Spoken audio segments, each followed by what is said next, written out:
Hey,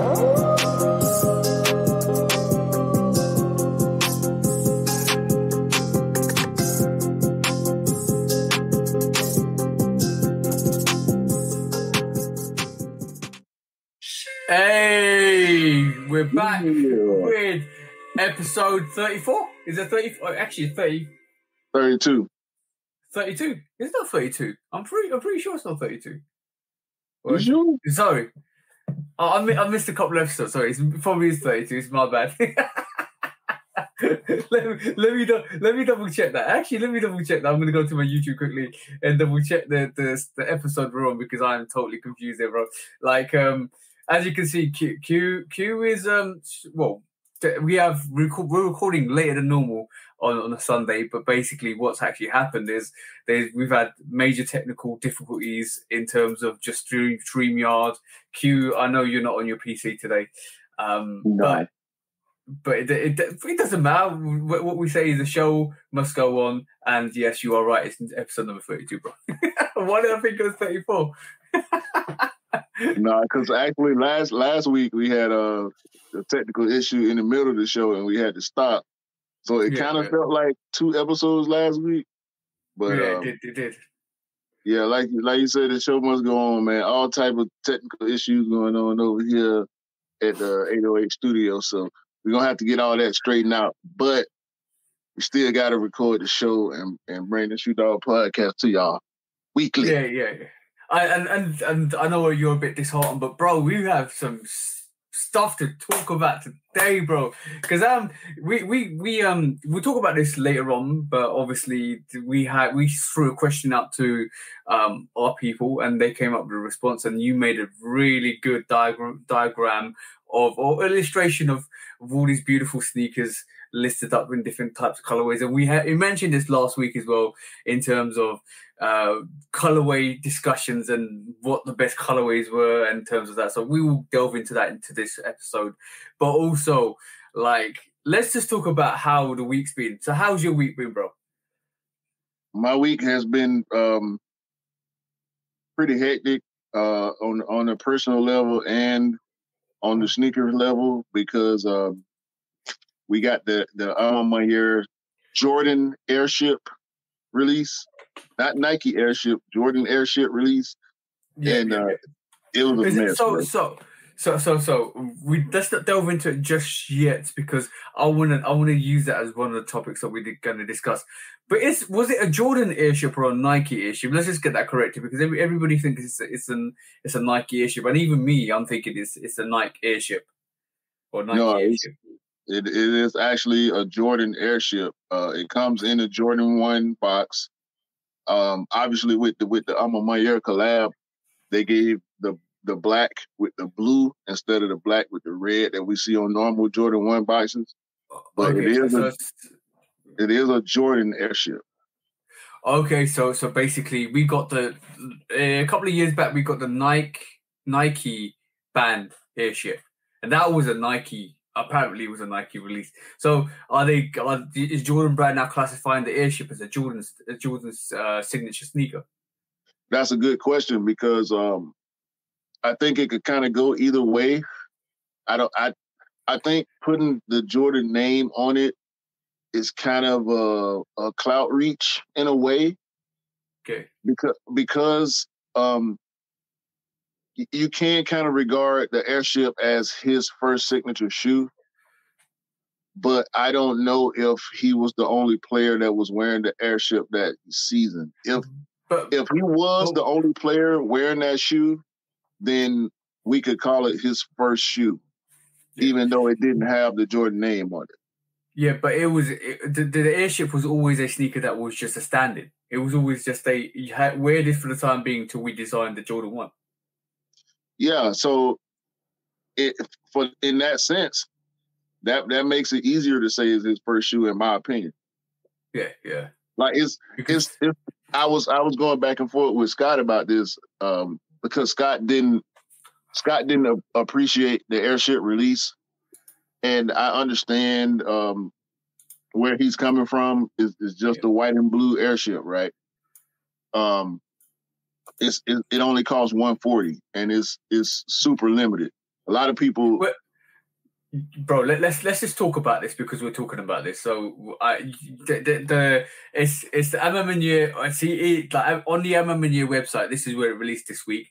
There was 2,300 pairs of the MM Jordan airship, and this is where the Jordan name comes from. And as you can see, it's sold out. So I know you did. I know you did an in-store reach out. So you went in store, and you also tried to get it online. How did the in-store release go, bro? Like like in terms of when you went there, how was the aesthetics? What did it look like? All of that stuff. The store itself is pretty much what I expected. Even though I'm from Atlanta and I live in Atlanta still. Well, technically in Decatur, but it was my first time going to the store because I know it's a high-end store. And in most cases, when you deal with these high-end boutiques, you're not going to see everything that you see online in store. So there's never really a reason for me other than to do an in-store raffle for one of the Alma Mater Jordan releases. There's no reason for me to go to the store. And I got pretty much what I expected. A lot of stuff that's not interesting to me. A bunch of high fashion name brand shoes with European sizes on them. You know, all the Dior and the red bottoms and the Louis and the Gucci and the Balenciaga and all that. A bunch of funny looking stuff that it's funny looking to me. I don't mean no disrespect to nobody that buy this type of stuff, but it's funny looking to me. I know TJ feel the same way about a lot of that stuff, overpriced stuff, oversized stuff. Yeah. And the service that I received was not good. So there was, and I said this on Instagram on If the Shoe Fits this past week, so I'll repeat it. And this ain't no disrespect to Alma Mater or the Whitaker Group or James Whitner, none of that. But he got these two Love and Hip Hop rejects working in the store, right? And I get it, right? So this high end retail, so you want nice looking people working in the store, right? That makes sense. Yeah. But the one chick clearly wasn't interested in dealing with me. Probably, I'm guessing maybe I got a quick reading, a look up and down, and I don't look like I shop at Alma Mater, to be honest with you. Yeah. You know, but she wasn't interested at all. She had an attitude from the time I walked in. The security guy was nice though. The other chick, I mean, this girl looked like she came out of Love and Hip Hop cookie cutter. I mean, she had on the whole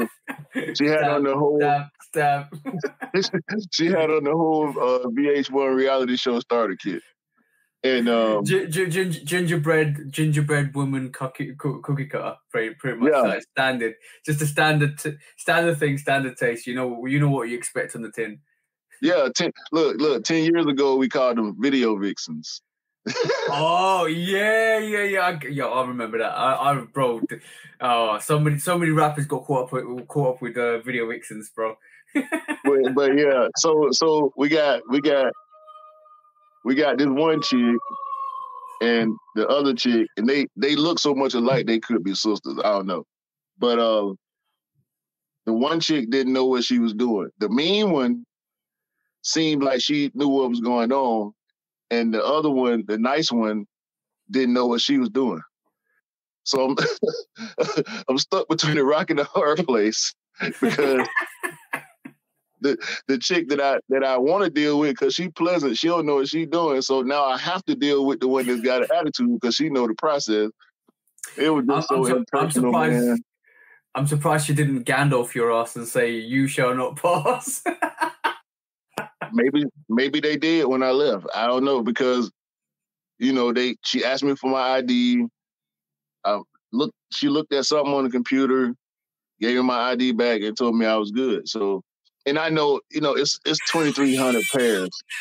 No. So the odds on that is, astronomical. But still, I felt like I wasn't gonna win the in-store raffle based on the interaction I had with them two chicks. You know what I mean? Shit, that's not a good situation, bro. When you walk into a store, it's. I'm not gonna go into it. I'm not going to go into it. There's so much. High-end. I've heard so many stories about people going into high-end fashion stores and prejudged by what they're wearing. Like literally, if you don't look the part, doesn't matter. I don't even think it's colorism either.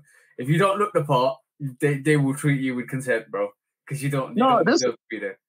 Bro, Alma Mayer is a black business. Yeah, I'm just saying this is why you can't take colorism into it. I just think it's if you don't look the part, then they won't treat you seriously because bro.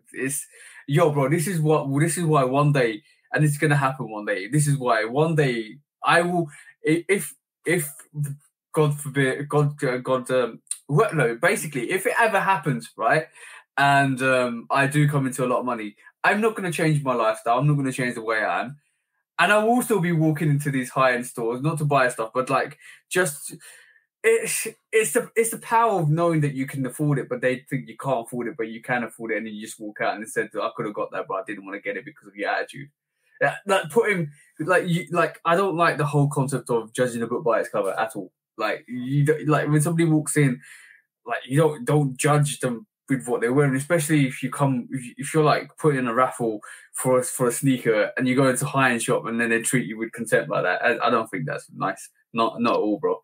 Yeah, because I dressed the way I dress normally. I had on a Nike t-shirt, some Nike shorts, and some Nike shoes, like, and one of my hats, like I always dress, So. Oh, you know what it was, bro?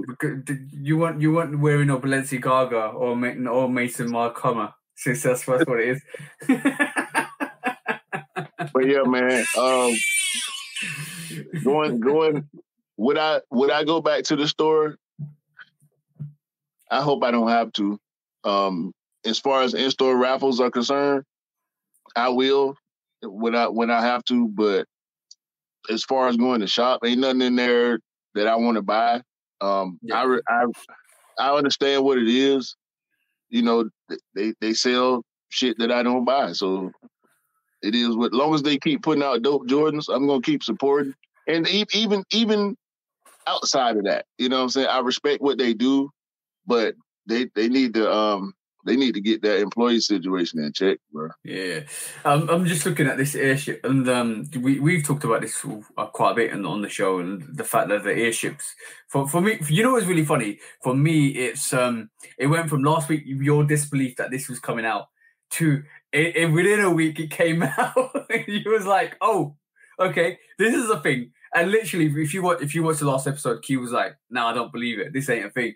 To Monday morning, it was announced that it is a thing and it's actually coming out on Thursday. And then, was it Thursday or Friday, one of the dates? And then you went in store to put the raffle in, and he was like, you called me up. He was like, "Bro, this is a thing." I said, "Of course I know it's a thing. It's a thing. This is definitely a thing." And then it went from that to like Thursday or Friday when we tried to cop this. And bro, like literally, there was no hype, no nothing on this. They just was like, "Here you go, guys. Airship on the way. Amamania on the way." We thought that Amamania 4 was the next release, but no, Amamania 2 is the next release. So it's like, that's crazy. Like literally went from like nothing to like, bang, here you go. Here's an airship. Here's a Jordan airship. But what we've been talking about recently over the podcast was the fact that this is, for me, going to be the next push. And I've been saying the Jordan 1's going to get semi-retired up to Chicago. It basically means we won't get as many pairs in a year because basically it's over congested. I think they're running out of colorways. Bro, like the Stealth Jordan 1, I will show you what's happening with that at the moment. But like that came out, and I think this is gonna be the sneaker that they're gonna push forward as a Jordan 1 replacement for in the next couple of years until they kind of retract as many Jordans releases in the year, so that they can actually focus on a different silhouette and a different model. And if you look at the sneaker, it's perfectly suited to do that, because if a normal sneakerhead would know the difference, a non-sneakerhead would not know the difference.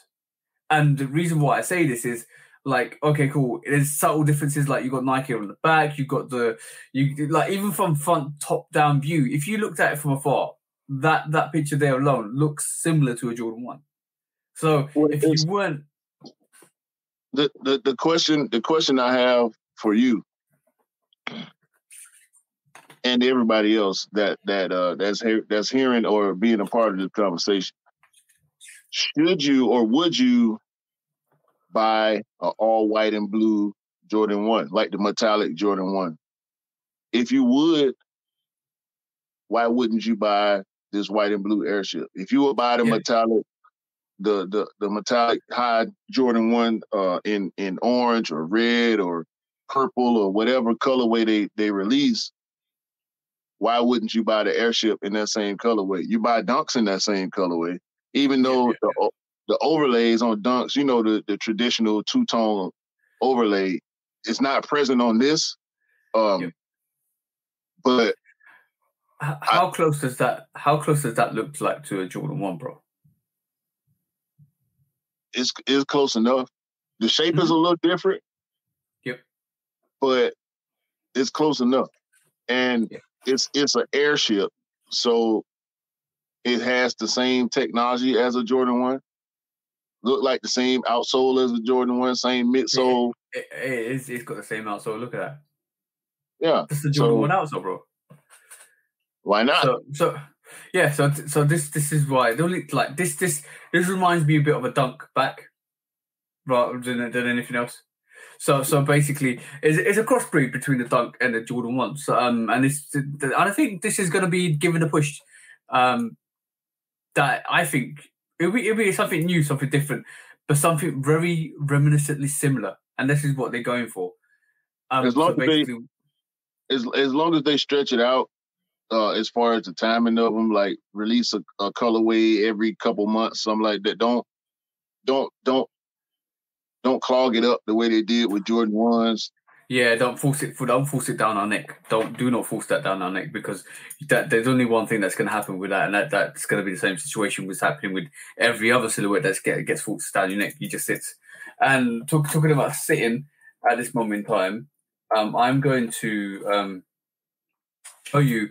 So did the Jordan 1 stuff released in your area, in the US this week? Not yet. We got 12s this week. We also got, and this is another thing. I did want to pull up some that I won't be able to pull up because I'm not on my computer. But next week, Tuesday and Wednesday, we getting like 15 releases in 2 days. Are you serious? From Nike? Yeah. Unless they do a last minute pushback, which we know they will do. But this week it was the Airship release kind of took over everything for a few days.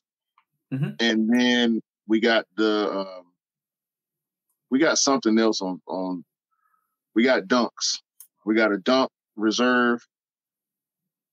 And then we got the Lisa Leslie Dunks, the 12s, and the Air Kukini, which the Lisa Leslie Dunk obviously sold out.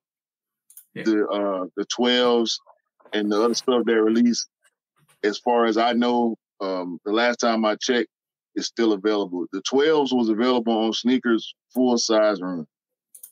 Do you want to see something, mate? Do you want to see something, bro? What you got?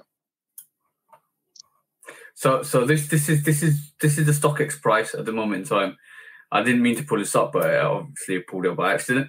It's £191 in my size, in your size, basically, and it hasn't really fully released in the US, so that's still predicted. So the price on this is really low.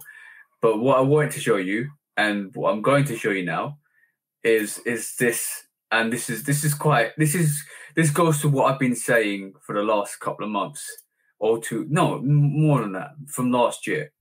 Jordan 1s don't sell out. Jordan 1s do not sell out. Jordan 1s are still sitting, bro. This was worse yesterday, and it released yesterday. You had a full size run until like 2 p.m. when then you had everything up to a 10. Now you got everything up from a 3 to a 9 and a 14 to a 17. The average shoe sizes that people wear are sold out. So everything from even you would even regard an 8, which is a US 9, as a average shoe size, but that's still sitting. Jordan 1s do not sell out. Jordan 1s do not sell out, bro. And like if I go back on this as well, and I'm going to your very popular sneaker, the denim 1 that is basically something that you wanted. I'm just gonna double check this. See, look, bro, all the smaller sizes are sold out. I've never known a Jordan 1 women's exclusive. I know this is more catered to the women's releases because of the way it looks. This is a phenomenal sneaker, by the way. I've seen it in hand. Whoa! Hold on. Don't try to breeze past that. Because no. We finna change the subject right now. We finna change the subject right now for a couple of minutes. Because you was destroying this sneaker. Every time we talked about this shoe, you were saying it was trash. It's a no-go. Why are they doing this? All this type. Hold on 1 second. He's gonna call me. Q's gonna call me now. Oh, man. What time it is?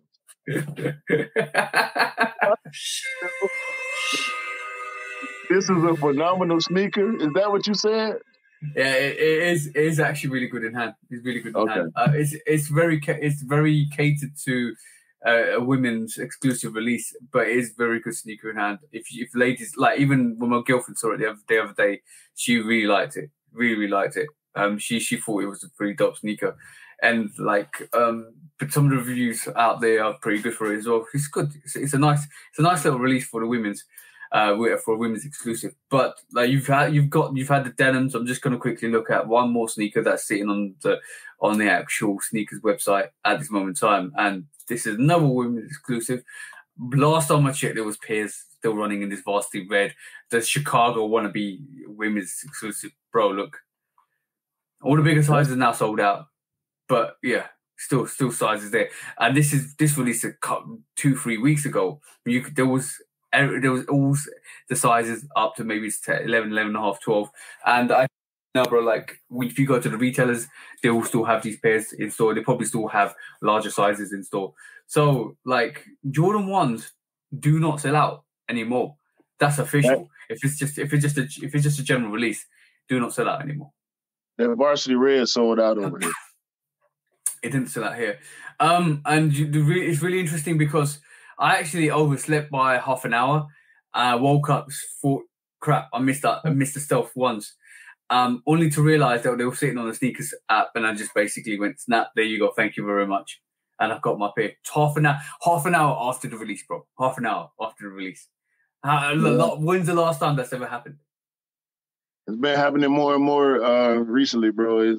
I went to the mall Wednesday to pick up the Dark Irish 3s, size 14, by the way. Yep. Yeah. And they were available, not in full size run, but they were available, but it was release day. But I started to notice as I went through some of the stores in the mall, stuff is not as available in store here as it is online here. So do you think they're going to go direct to customer now because basically it's more efficient, more effective, because basically they know that to get it from the warehouse to all the other retailers is a bit more expensive, so it saves money for them to go online. So do you think that's taking place at this moment in time?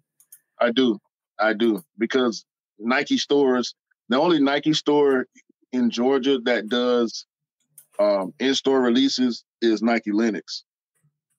So these other retailers, some of them not getting nowhere near as many pairs as they used to.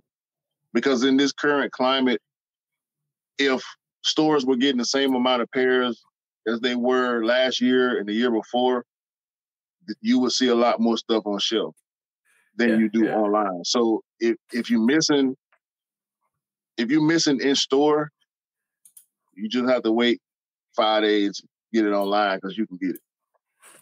I don't know whether we're going to get those dark irises. I'm just checking different release calendars.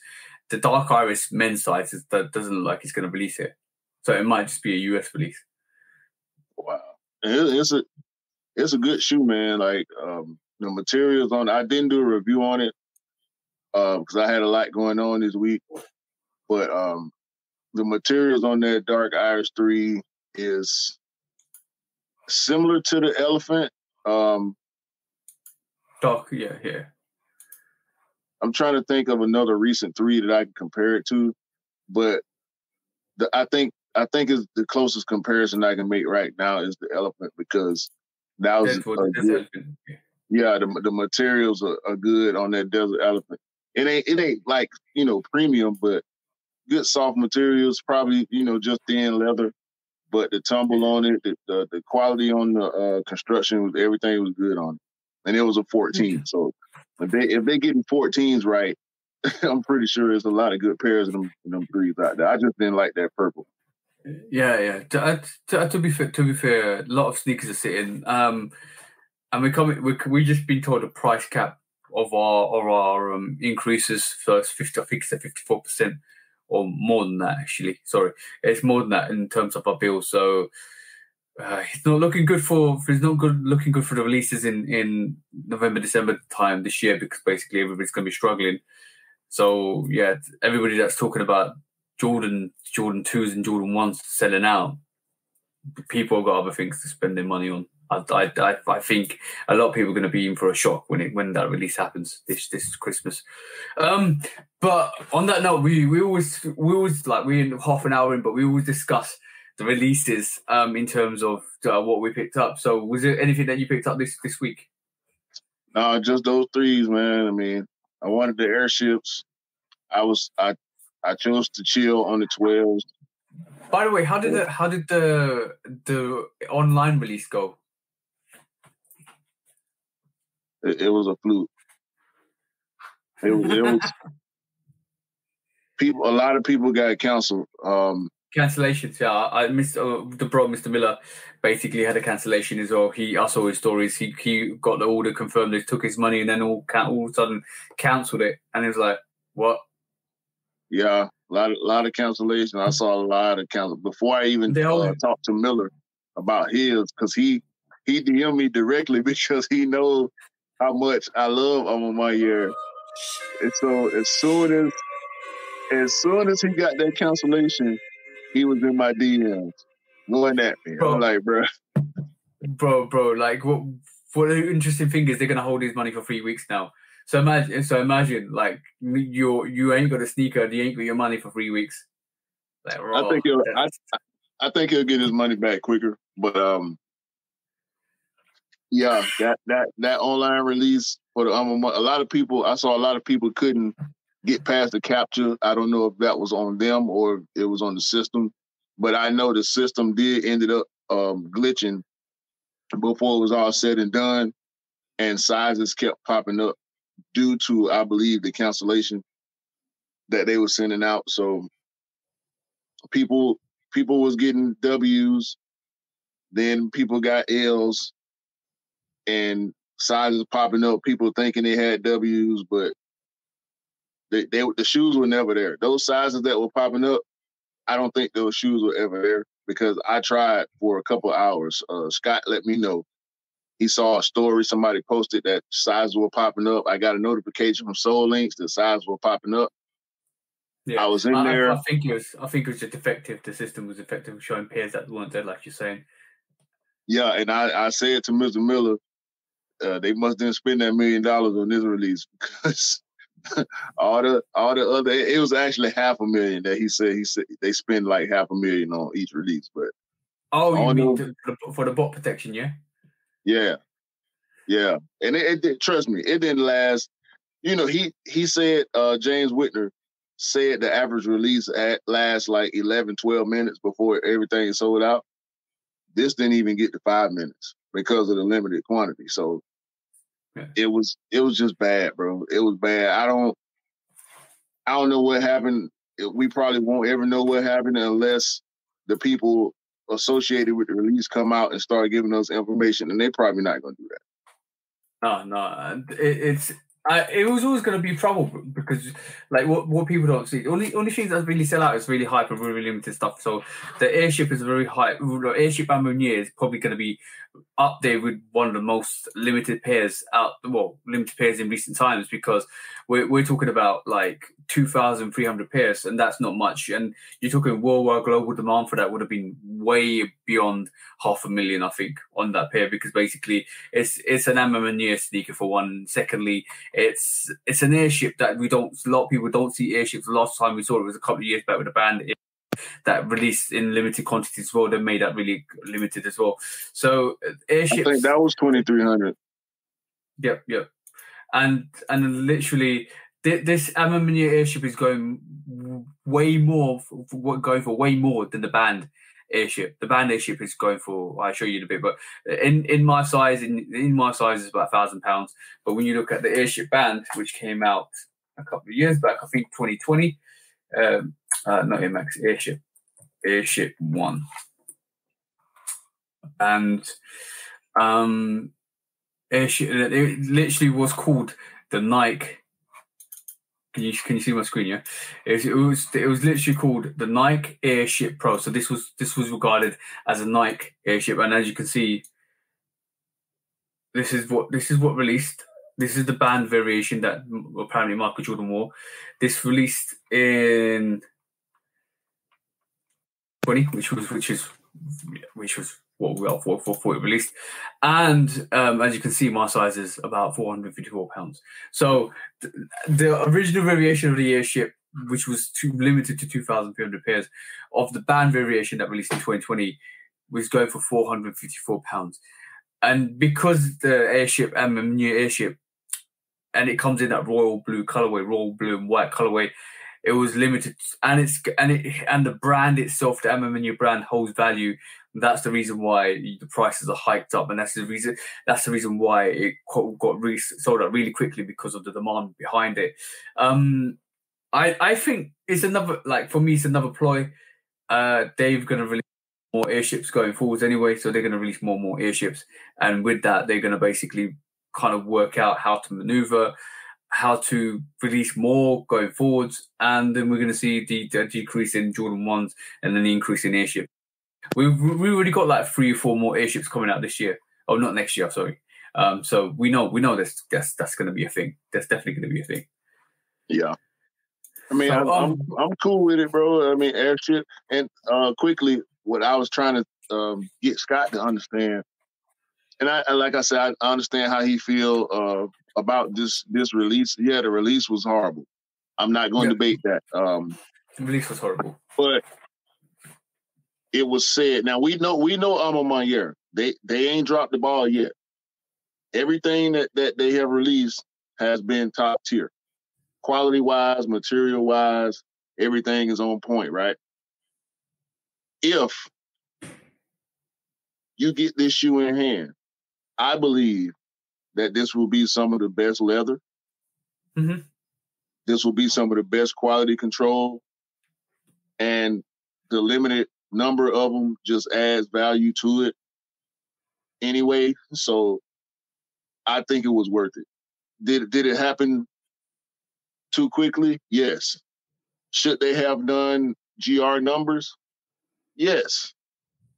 But if you got this shoe, it's worth it. That's why last week I didn't want it to be true.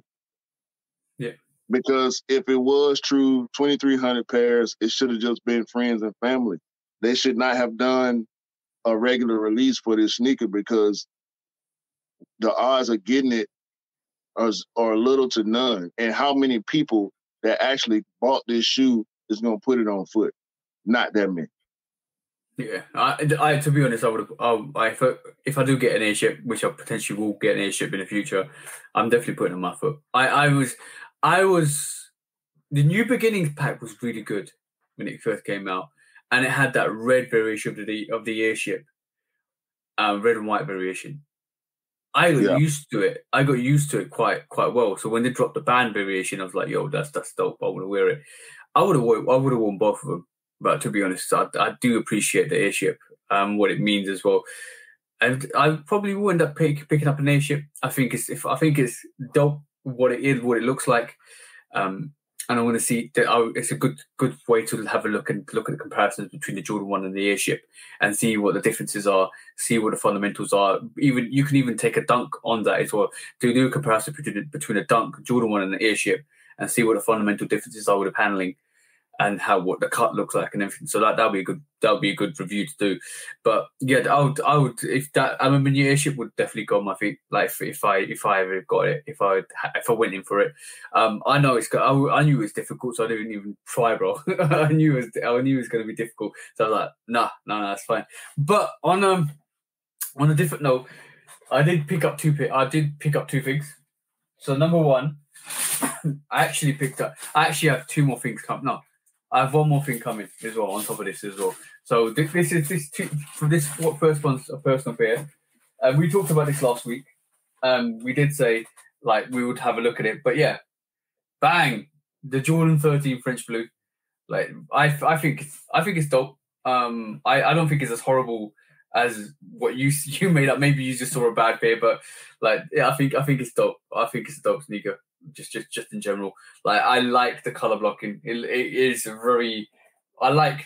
We're going to talk about colorways in a bit, but I like the color blocking. It's really nice. I think it's dope the way it looks. Definitely dope sneaker. Definitely one for the foot. Even the toe box is like the normal Jordan 13 toe box that you normally get. It's like with that like semi-tumbled leather. Is obviously a bit thicker. It's going to Jordan 13 is always creased from overlay to overlay, so it's going to crease from this overlay up to that overlay, so you can have that crease pattern there. But yeah, but definitely a really good sneaker. Really good sneaker. You know I like Jordan 13s, bro. yeah. But also on top of that, this is probably an unboxing, and I can't remember the name of the sneaker, so I'm going to try and look this up before I actually kind of name it. But this is not mine. This is for E, and he's probably gonna. I haven't called E to let him know this is coming at the moment. So this is the first look at this sneaker for myself as well. And I've just basically opened up this box here, and I'm gonna pull this out and have a look at it. So it's a Jordan 1. What does E normally wear, bro? Let me look this up. What does E normally wear? I already know what that is, and that is one of the sneakers. Did it come out? I think it came out Friday. Okay. That shoe sold out. Like there was, I think maybe 4 online releases that were first come first serve. Do you think it's a limited pair? Maybe less, maybe more limited than GR. It's not super limited, but not real big numbers on that pair from what it's looking like right now. Okay, I can't remember the official name for this. No, I can't either. I'm just looking. Was it crafted? It's not the crafted. I'm just looking this up as we speak. But like before I saw. Okay, I thought it was this name. I'm going to show this because basically first I'm going to show this, and it's a bit different. He was a bit like maybe it's not maybe it's dope, maybe it's not. But bro,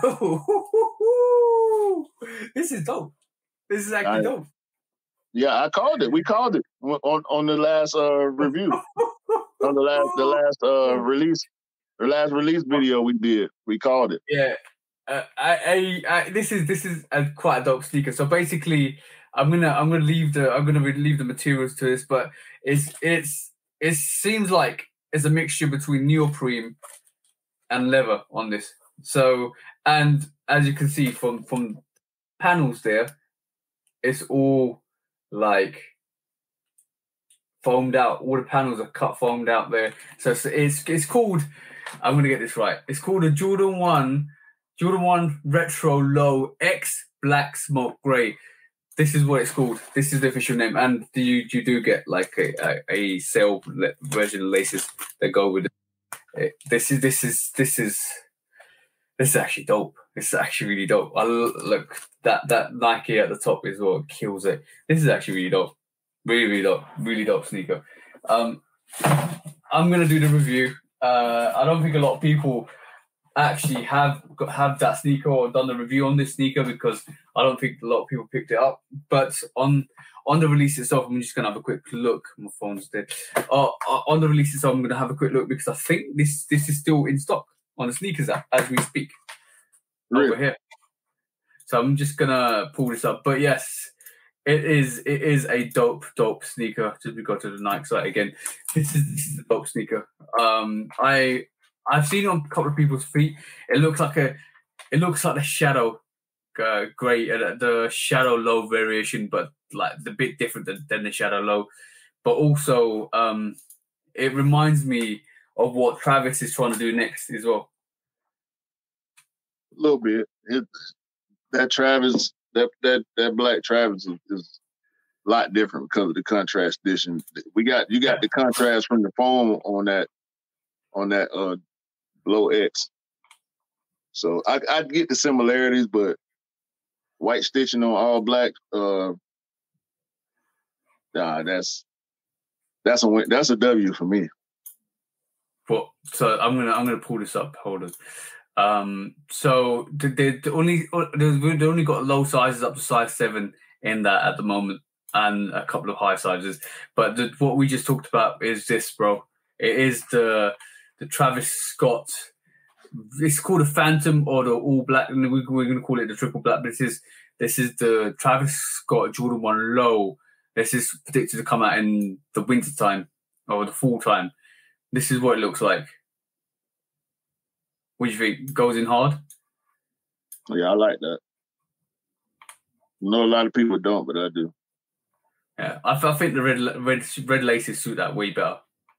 Yeah, the red laces on it kind of pipe it up a little bit. Or you could do sail or white laces on it. It probably had the same effect, in my opinion.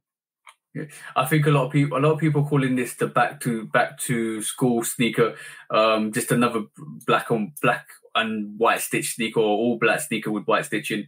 I think it's nice. I think it's nice. It looks like it's got nubuck all the way through that that sneaker. It's different. It is different from what he's been doing, but it's just another Jordan 1 Low. It's another sneaker that's going to get super hyped and to be super hard to get. Yeah. And but yeah, that this is the original variation that we thought we was going to get, and that original variation might have been mistaken for this because that variation and this sneaker looks a lot similar, doesn't it now? Yeah. See, so that variation and that sneaker, that original mock-up looks very, very similar. So maybe a lot of people got confused with that. But like even the Jordan, now think about it, the Jordan 1 UNC Low looks very similar to the fragment Travis Scott 1 Low. A lot of people now start to convert that into the Travis Scott fragment Jordan 1 Low. They just bro, that UNC Low stands on his own, bro. That of course. I know this is why I never made a comparison to it in the review I did because a lot of people are starting to turn that UNC 1 Low into the Travis Scott fragment Low. I wouldn't. Hey man, they spend their money how they want to, bro. I leave it the way it is. It's dope the way it is, and because that UNC. If that was a high, bro, the fragment is darker. The fragment's darker. But like the fragment, there's it just doesn't look like the obsidian. That the UNC just looks like the UNC. The obsidian's a bit darker. The fragment's a bit darker than the UNC, but not as dark as the obsidian. There's all these different spectrums of colors that we're using, But a lot of people just basically grab. I've seen somebody grab the UNC low and turn and like paint the midsole, turn that midsole into cell midsole, and then basically turn the tick into a cell tick to make it look like the Travis Scott fragment low. It's whack to me. So. It is what it is, bro. You can't stop people doing what they want to do, and to be honest, let them do what they want to do. It's freedom of expression. Yeah. Listen, I ain't speaking against customization. We can't be partners on this podcast, and I'm going to speak against customization. That's never the case. But to me, that trying to do that seem a little clout chasey, I guess. Yeah. Okay, I can see that. Just enjoy the sneaker for what it is, rather than trying to change it to what it's not. Mm-hmm. So, okay, cool. So I just want to talk about what I think this is the most hyper sneaker that's coming out this year, right? In terms of expectation wise, I'm talking expectation as in everybody will want this sneaker if you're a sneakerhead, and this is the Jordan 1 Chicago Lost and Found. What do you think about the storyline to this, bro?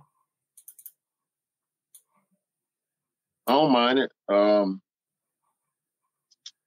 They had to do something different with the Chicago. They could have just released the Chicago as is, OG style.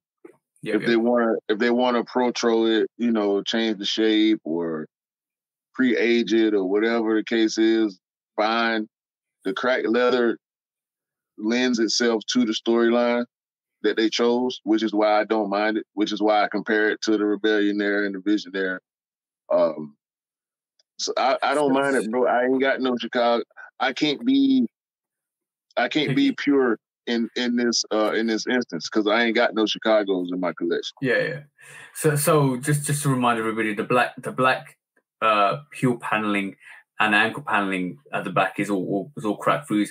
That's way more vintage cracked through than any of the other panels. Then you've got the red panels. I think are all just normal leather, not cracked leather, and the black swoosh is not normal leather, not cracked leather, and all the white paneling and even the toe box is all cracked leather. So basically, the black and the white is cracked. And the red paneling is all just normal leather, except for the swoosh, which is black, which is normal leather. So that's what I get from this sneaker. So if it doesn't fit the margin, if it doesn't fit the fact that I've heard some UAs have got like tumbled toe box leather. So just be careful. Just be careful with what you're buying and make sure you're buying the right thing, because that's actually becoming apparent. So make sure all your cracked leather, painted leather is in the right areas and it's not mismatched. So make sure that's fine. Otherwise, you might need to kind of have a proper look at your sneaker to make sure it's fine. But yeah, I like the story, the Lost and Found. The fact that it was a hunt. It was a hunt for a sneaker that a lot of people, a hunt for a sneaker that was left there in 1985 that no employees could find. This is why it's called the Lost and Found. And it's coming with like a retrofit top box. It's coming with a receipt. It's coming with a lot of different things to it. They made a story out of nothing, I think, but it seems like an interesting story, and it's something that's going to catch people's attention to the reason why it looks aged and the reason why it looks vintaged out. Even the midsole looks vintaged out. So it's going to be interesting to see this release and how it comes. Now, do you think Jordan Brand are going to do something special to this? Because basically they've given it the Lost and Found. Do you think they might drop a sneaker stash somewhere where you have to go to the place to pick it up, or sneaker cam? I'm just thinking because, or do you think they were going to drop it surprise UA, like drop it as a EA and then basically make you try and find it on the sneakers app somewhere? If they do any of them hijinks, that's gonna be for y'all over there. They don't do that for us. They do sneaker stash for us, but that's for like super limited, coveted releases, like the Canary Off-White Air Force One was the last time they did a sneaker stash. They'll probably do some EA. I can't see them not doing EA. I can't see them not shock dropping. I think it kind of depends because last year we got EA on the patent breads. Yeah. We got EA on we got EA and a shock drop on Cool Grays. So toward the end of the year, and like you were saying last week, they're gonna start letting some stuff fly because it's gonna be a lot of pairs. If we start seeing anytime we see shock drops and EA's going out a month before the release, it's a lot of pairs. That don't mean it's gonna be easy, but that does mean there's a lot of pairs. Every time we get a shock drop, it's a lot of pairs. Look at Flint's. Look at Fire Red 4s, Fire Red 5s. Look at Unite 3s. Look at Patent Breads. Look, look at Cool Grays. Fire Red 3 shock drop this week, just gone. And in Europe, so that happened in the release. And it sold out quickly because there's a lot of demand for it. But I think there's a lot of pairs of the Fire Red 3s. I think they're coming out this weekend as well. So there's going to be a lot of pairs of those Fire Red 3s floating about. And if you want them, I think just put your raffles and you'll be able to get them. So that's going to be an interesting release. That's going to be definitely an interesting release. It's going to set the trend for what might happen going into the fall time as well. So let's keep our eyes on that release and see what happens. But I know you guys got a massive restock in the States as well. Yeah, we got a bunch of dumps. Pretty much. I didn't participate in none of that. I wasn't interested in none of that stuff. I got 3 pair of dunks, bro. I think I'm good on dunks, to be honest with you. Yeah. Unless the SBs are the only thing that kind of move me at the moment.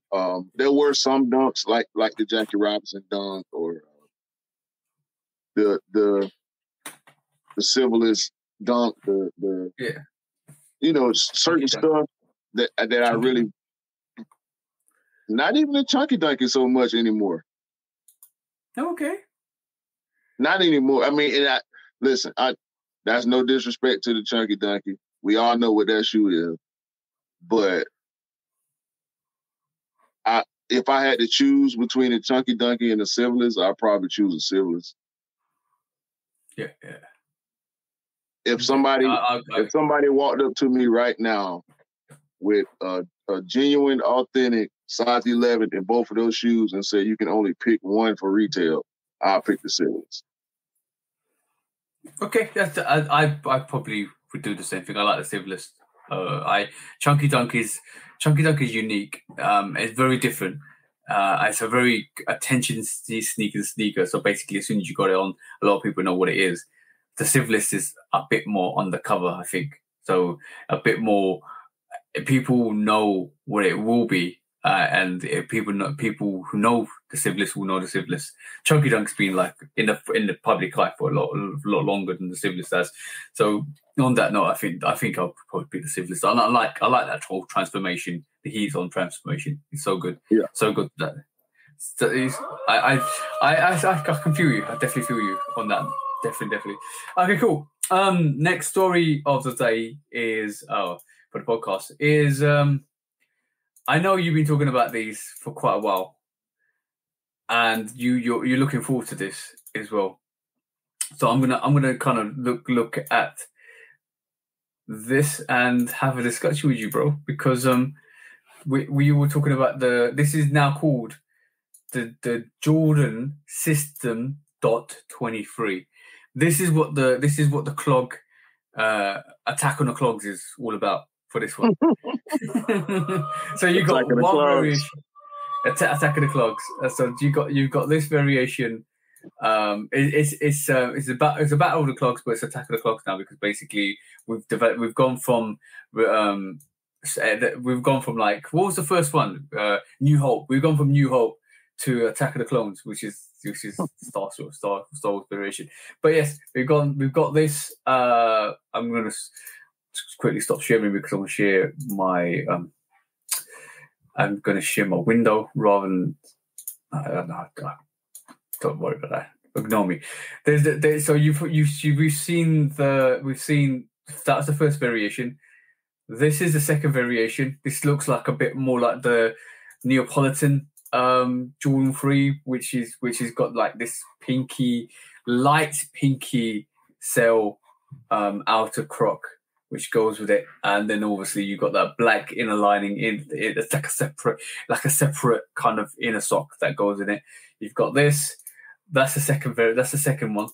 Then you also got, which I think I'm gonna be. I can share my screen out here. So I'm gonna be honest. You've got this black variation, which is like a triple black with an elephant print, like it's almost like the black cement variation for the clogs. Or for the System 23.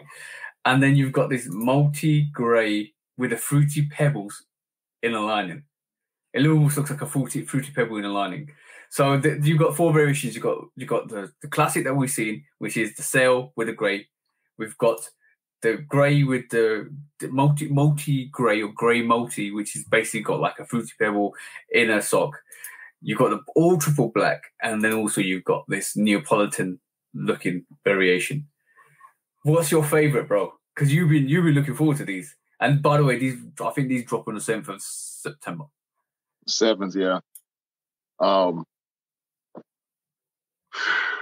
I'm kind of disappointed at that pink one, but I get it. You know, it's for the women, but we know we're gonna see guys wearing the pink too. So it is what it is.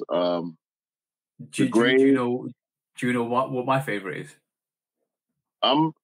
My favorite one is the black, with the sail one being in second, the gray being third. I'm guessing you like the gray one. Yeah, I like that grey one. It's got that whole fruit pebble color vibe. It's different. I do appreciate the black variation, but my choice will be the grey, the sail, the black, and then obviously the Neapolitan. I think this is the classic. This is the classic. The System 20, the Jordan System 23. Well, when we saw the first pictures, it was this sail outsole or clog, whatever the material is, with this cement white, this grey black cement print. This is the front runner. This is like the poster boy or the poster sneaker for the Jordan System 23. So I think this is going to be the first release, and I think this is coming out on the 7th of September.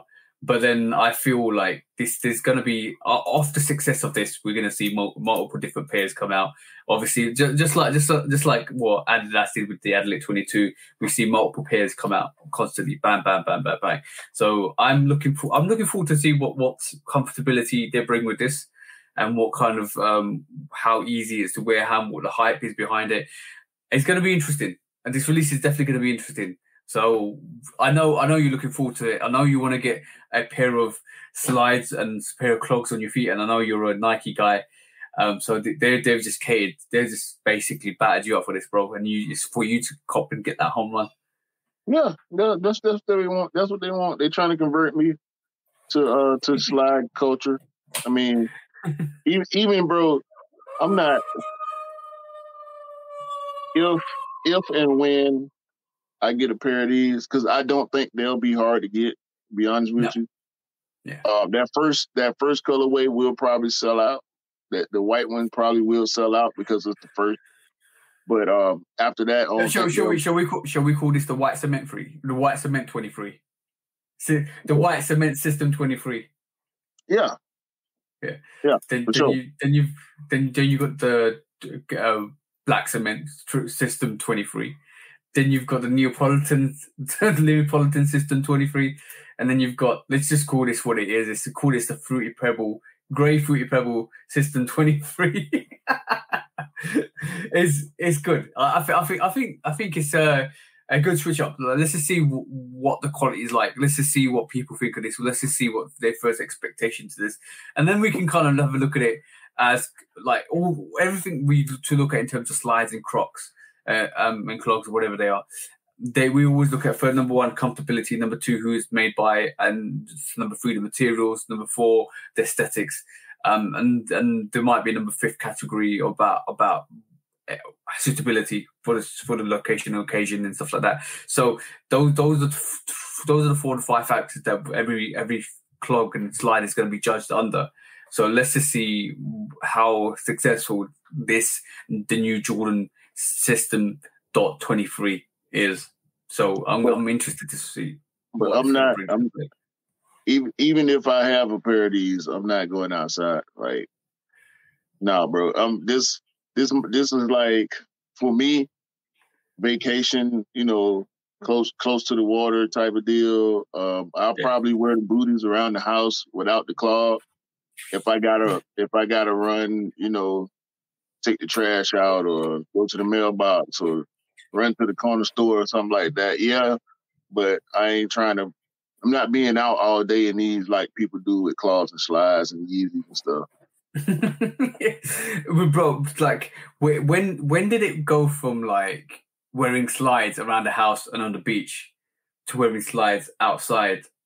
I know that there was some people that went outside the house to the local shop in their slides because it was easy just to put slides on with a pair of socks and go to your local shop to pick up like milk or bread or whatever it was.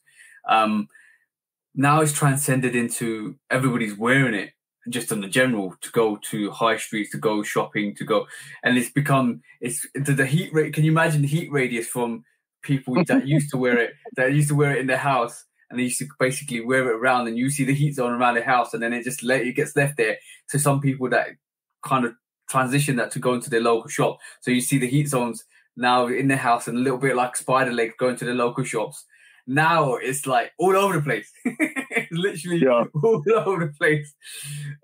They're suitable. They're suitable for what they are.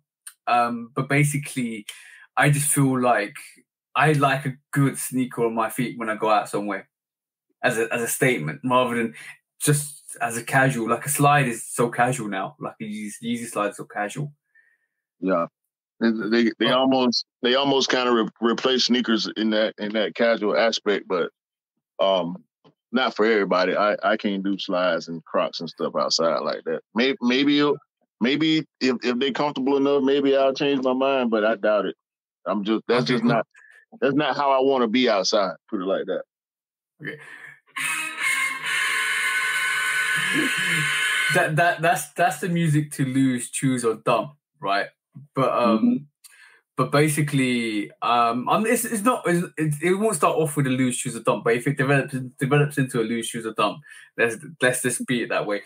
But if you were left in your house with a pair of this new Jordan System .23, like, let's just say you got this white cement variation, or sail cement variation of the new System 23, and you put it on your feet, and you had no other sneakers, like I'm talking no other sneakers, would you, number one, limit yourself to the house and not go out anywhere else?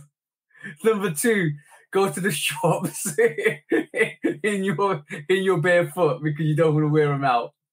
Or number three, just say, F it, I'm just going to do it because I need to get the resources. Choose your option, man. Bro. That's easy, because if that's all I got, that's all I got. You got to do what you got to do. I mean, look, look, if you hungry and all you got is Vienna sausage or Spam in the cabinet, you're gonna eat it. You're gonna eat that. I mean, unless you got money to go out and get something else. You gotta do what you gotta do, bro. It's survival of the fittest right here, you know. Exactly. I like that answer. I knew he was gonna pick that, but it would be really funny if he said, "No, I'm sticking to the house. You guys ain't gonna see me in this outside." Nah. Look, when I do go outside, hopefully I'm going to pick up something that I can put on my feet other than. Yeah. It's funny. It's funny how the trends are transitioning into certain things. So, like, basically, I would say pre-2015 or 2016 or even 2017, nobody really thought about wearing, like, a lot. You were frowned upon if you wore slides to the mall or the shopping center. I would say, because basically, a lot of people were rocking what they were rocking, but if you saw a person rocking slides at the mall, you would look at them a different way, wouldn't you? Like back in 2017, let's just put that. Let's be honest. If it's 2016, 2017, you're walking around, slides ain't your thing, and you'll basically see a person in slides with their bare feet out, you'll be like, nah, bruh, you could have worn something else. You know what? I feel like it's almost like an anti. It's an anti movement, and I can't put my finger on exactly what the anti is, but it's almost it seems anti hype, but then it seems pro hype at the same time. It seems pop. It just seemed pop to me, and because so many people that weren't doing it before are doing it now. And if it's comfortable for you, you know, do what you do. But everybody don't operate like that. Yeah, I think with the popularity, there's more acceptance in the public arena, where people are now basically wearing slides, where they can do now because it's seen as a popular thing to wear Yeezy slides. But I'm going to tell you guys, the EVA foam ain't going to last if you keep wearing them outside. The EVA foam will start to break apart. The EVA foam will shrink in extreme heat. It is. Remember, guys, it's foam. It's foam. It's not like rubber out. It's not like a rubber outsole.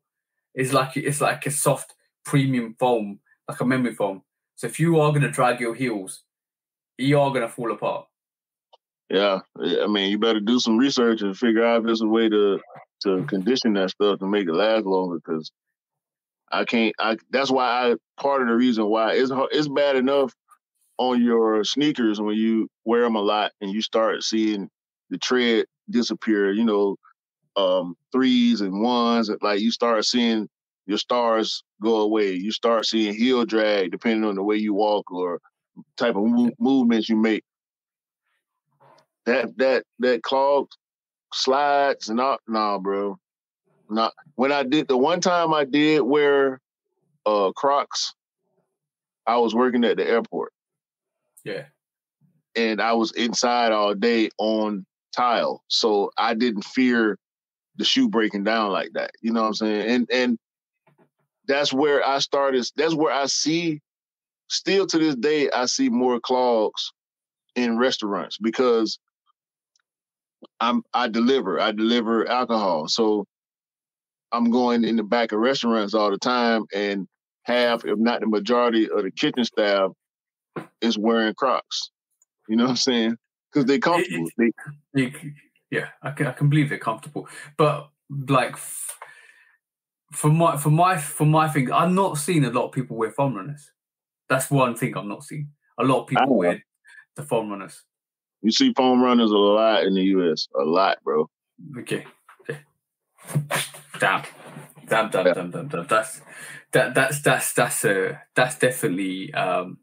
definitely a situation. You see foam runners and slides just as much as you see 350s and retro Jordans. Okay. But I could say it's the opposite.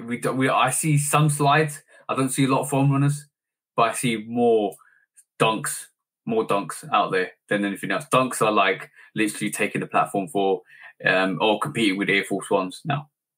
Right, I see people wearing foam runners at work. Really, it looks crazy when you be in your work uniform with them things on because they just look so weird on foot to me. But people wearing them, bro. Okay, so okay, cool. I'm gonna. This is actually loose shoes or dump, and I actually thought about this right this moment in time. So we're going off the cuff here. So loose shoes or dump. Are you gonna lose shoes or dump one of these three choices? Right. Basically, you got the Jordan, what we just seen, the new Jordan system 2 System dot 23. So you've got the new System 23, right? You've got also the slip-on foam posits. And if you guys didn't know what the slip-on foam posits look like, and this is what we saw a couple of months and months ago now. I'm just gonna show you this. This is what we're talking about. This is the foam posit slip-ons, right? So that's your second choice. And then obviously your third choice is the up-tempo slide with the air on the side. So you got loose shoes or dump, bro. All Nike sneakers for you, bro. Don't want to include an easy choice for you because basically if I gave you New Balance or Asics or Yeezy, you would have just picked one of those two to dump. So 3 choices, bro. You got the System 23, you got the foam posit slides, or you got the up-tempo slide. So what are you choosing? Based on aesthetics, I'm gonna just go with aesthetics. Yeah. Probably choose the foam slip-on. Ooh, I like that answer. I would actually go. I'm excited for those foam posit slip-ons, which are basically a variation of the Yeezy foam runners and a competitor to the clogs that we got. Yeah. So that's what I'm actually looking forward to. I don't know what the release date on that is at the moment, but that's what I'm actually looking forward to see in hand. So that's what you choose. Everybody gets that. So what are you losing and what are you dumping? I'm going to dump the up tempos. Well, even with that air bubble and even with that EV air least foam, it's air least. It's not Air Max. It's air least. So yeah, I'm gonna dump those up tempos and I'll lose the 23s just because I think the foam posit slip-ons look better than the 23s, the System 23s. I think the attack of the foams, the attack of the slides and the slip-ons basically is all about aesthetics now. So I think the brands have realized that you can only go so much with comfort because you can't. I don't think a lot of people can beat Yeezy for comfort. So now I think unless I'm gonna see what the comfortability for those products are, but I think it's gonna be hard to beat the comfortability for what Yeezy provides. Now I think it's aesthetic. So everything we've seen with the Adifoam Q, with the foam posit slip on, with the New Balance variation. New Balance have got a variation of the System 23, which is three tiered. So you got outsole, you got insole, and you got sock as well. So it's a 3-tiered New Balance variation to what the Jordan System 23 looks like. So it's feeling like it's aesthetics and accessories that's driving this momentum as well, because I think a lot of the variations we just talked about look slightly or even better than the foam runners, because the foam runners is different, bro. It's very different. It's a conversational starter, but a lot of people either hate it or like it, and it's like that sneaker. Either you can go either way with it, but with the foam, with something like what I just showed you. Let me just share my screen again. Sorry, did I just get rid of it? Probably got rid of it. 2 seconds. So with something like, I'm going to show you a different picture since it loads on. With something like this,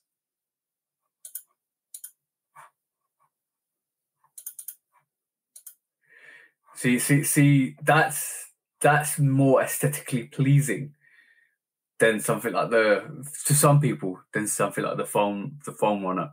And I feel like a lot of people can get behind this because it looks more like a foam posit and a regular sneaker than what the Yeezy foam runner looks like.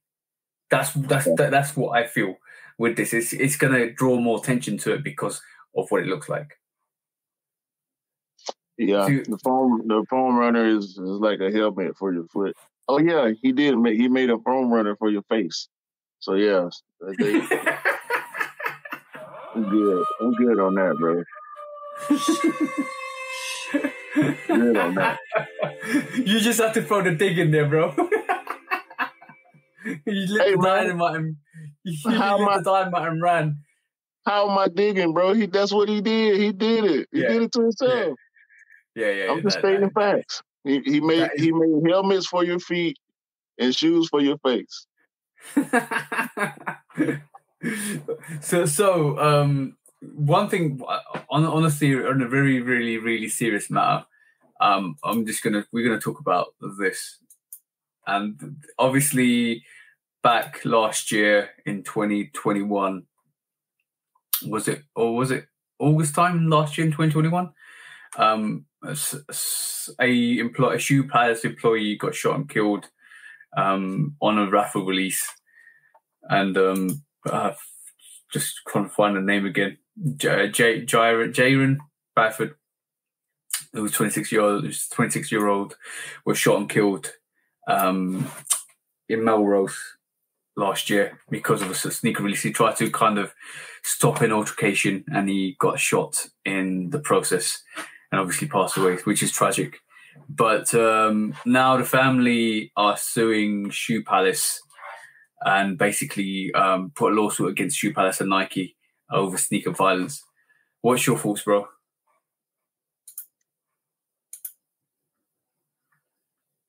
It's sad what happened. Yeah. But I don't see how Nike can be blamed for this. Is Shoe Palace not a Nike store? So basically, the whole situation with this is I think the lawsuit is indicating that because the sneaker was hype, because there's so much demand for it, because the hype is amped for this release, that it's caused a lot of people to get into the situation, and it's escalated the scenario in this point. Does that make sense to you? Would you would you rule in favor of the family of this person based on what you just said? You can't unless you can. You can't, because that's the fact of life, though, isn't it? Really? Yeah, you can't blame. Listen, we can talk about stock levels, and there should be more sneakers, and they know people going crazy for the sneakers. Why won't they just make more? That don't mean all that's true. I agree that they should make more, especially during the pandemic, during the height of the resale era, because now it's now an era because it seems like we passed it a little bit. It's at least as far as what we saw right before and during the pandemic. But go ahead. You can't. I can't blame Nike or Shoe Palace for somebody that's not associated with either of those companies for doing something crazy. Okay, so basically, I'm just reading while you're talking there. I was just reading this. So basically, if you see this, you can actually have a read. You can go and read this, pause this video and read it. But basically, it says the complainant allegations of that both companies knew and did nothing to stop the prolificate of sneaker violence over the years in neighborhoods across America. So some of the most desirable and thus dangerous sneakers are made and marketed by Nike. Basically saying because of the hype, it's driven that market and it's caused this scenario. And if Nike produce more pairs, then obviously they are not. They won't be as much demand, and therefore this violence may not have occurred. But also the second allegation is the fact that and no form of security nor training to how to deal with this type of scenario of violence was actually ever undertaken. So like it's interesting. It's definitely interesting. I think with Shoe Palace could have been proactive, more proactive than clearly it seems like they were. A lot of my local stores, even inside the mall, have security guards. Even one or two security guards. I'm gonna just stick with one. Even one security guard can make a release happen very differently. The fact that a lot of these retailers are pretty much forced, which is a good thing.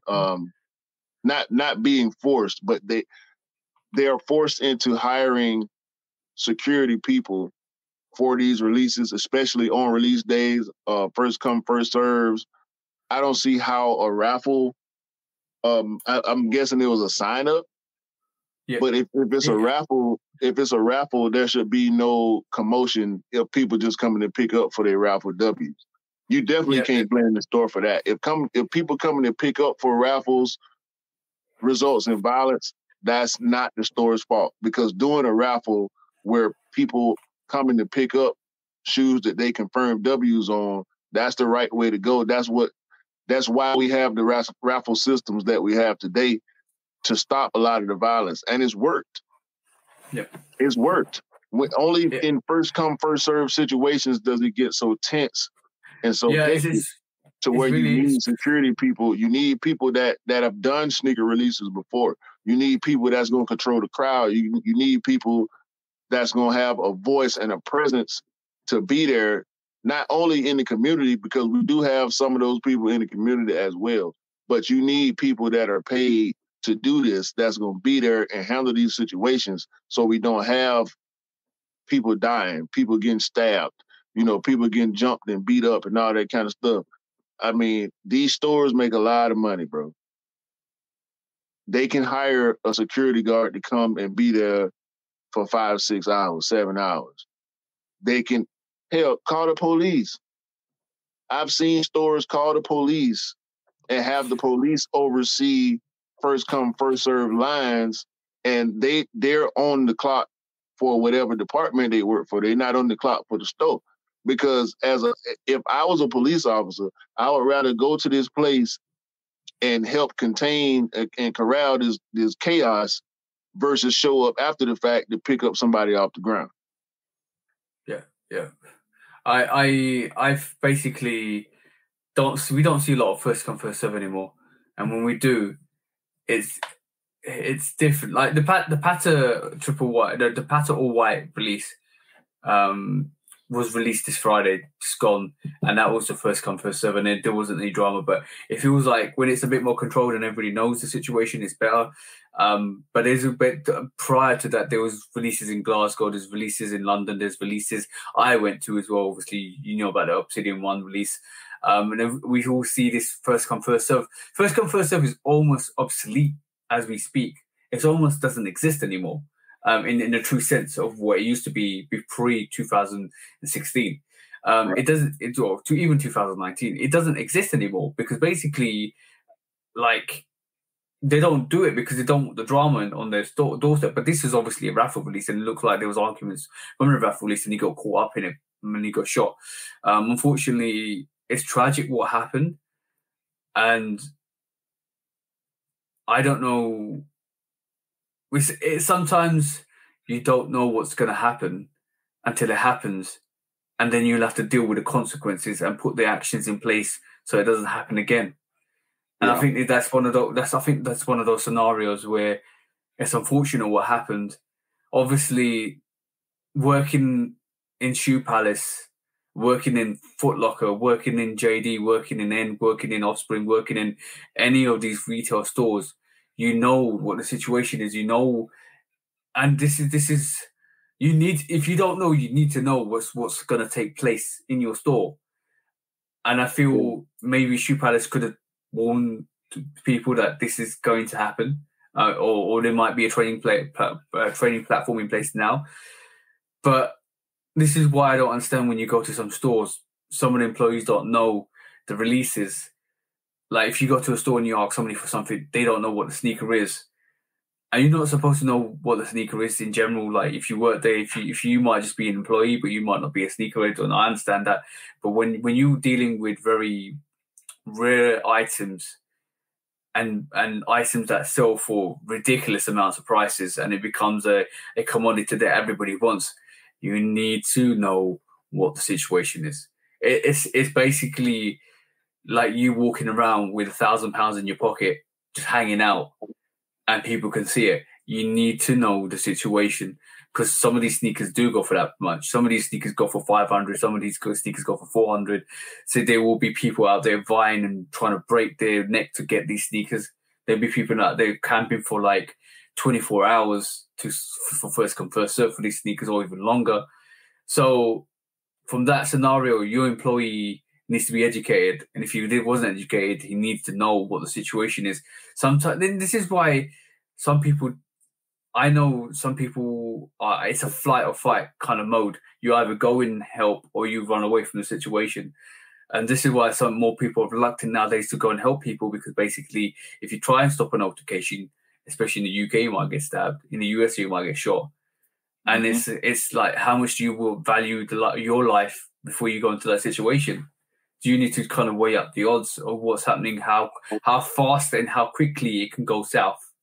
That's something that you need to kind of educate your staff on. So maybe some blame can be thrown in shoe padders, but I can understand the family are grieving, and because they lost a family member or lost a very relatively young person from their family community, and they want to kind of get some justice for it. And I don't think it's never in this scenario can I think of anything else apart from grieving people that want to know or want to get justice than anything else in that scenario. So I do feel sad for that situation. And like it doesn't belong in sneaker society. That those types of scenarios we need to kind of eradicate them, and we need to do better. Even for us going to releases and anybody else goes to releases, we need to do better. No sneaker is worth the value of your life. Ever. Nah, hell no. Not for no love and rubber, man. Yeah, exactly. It's and I know that there is a quest for hype. There is a chase for the latest thing. There is the need for the latest thing for a lot of people. But it's never value somebody else's or your life over a commodity that is easily replaceable.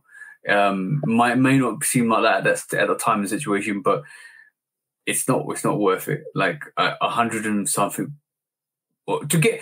So, if you want to marginalize this, let's marginalize this, right?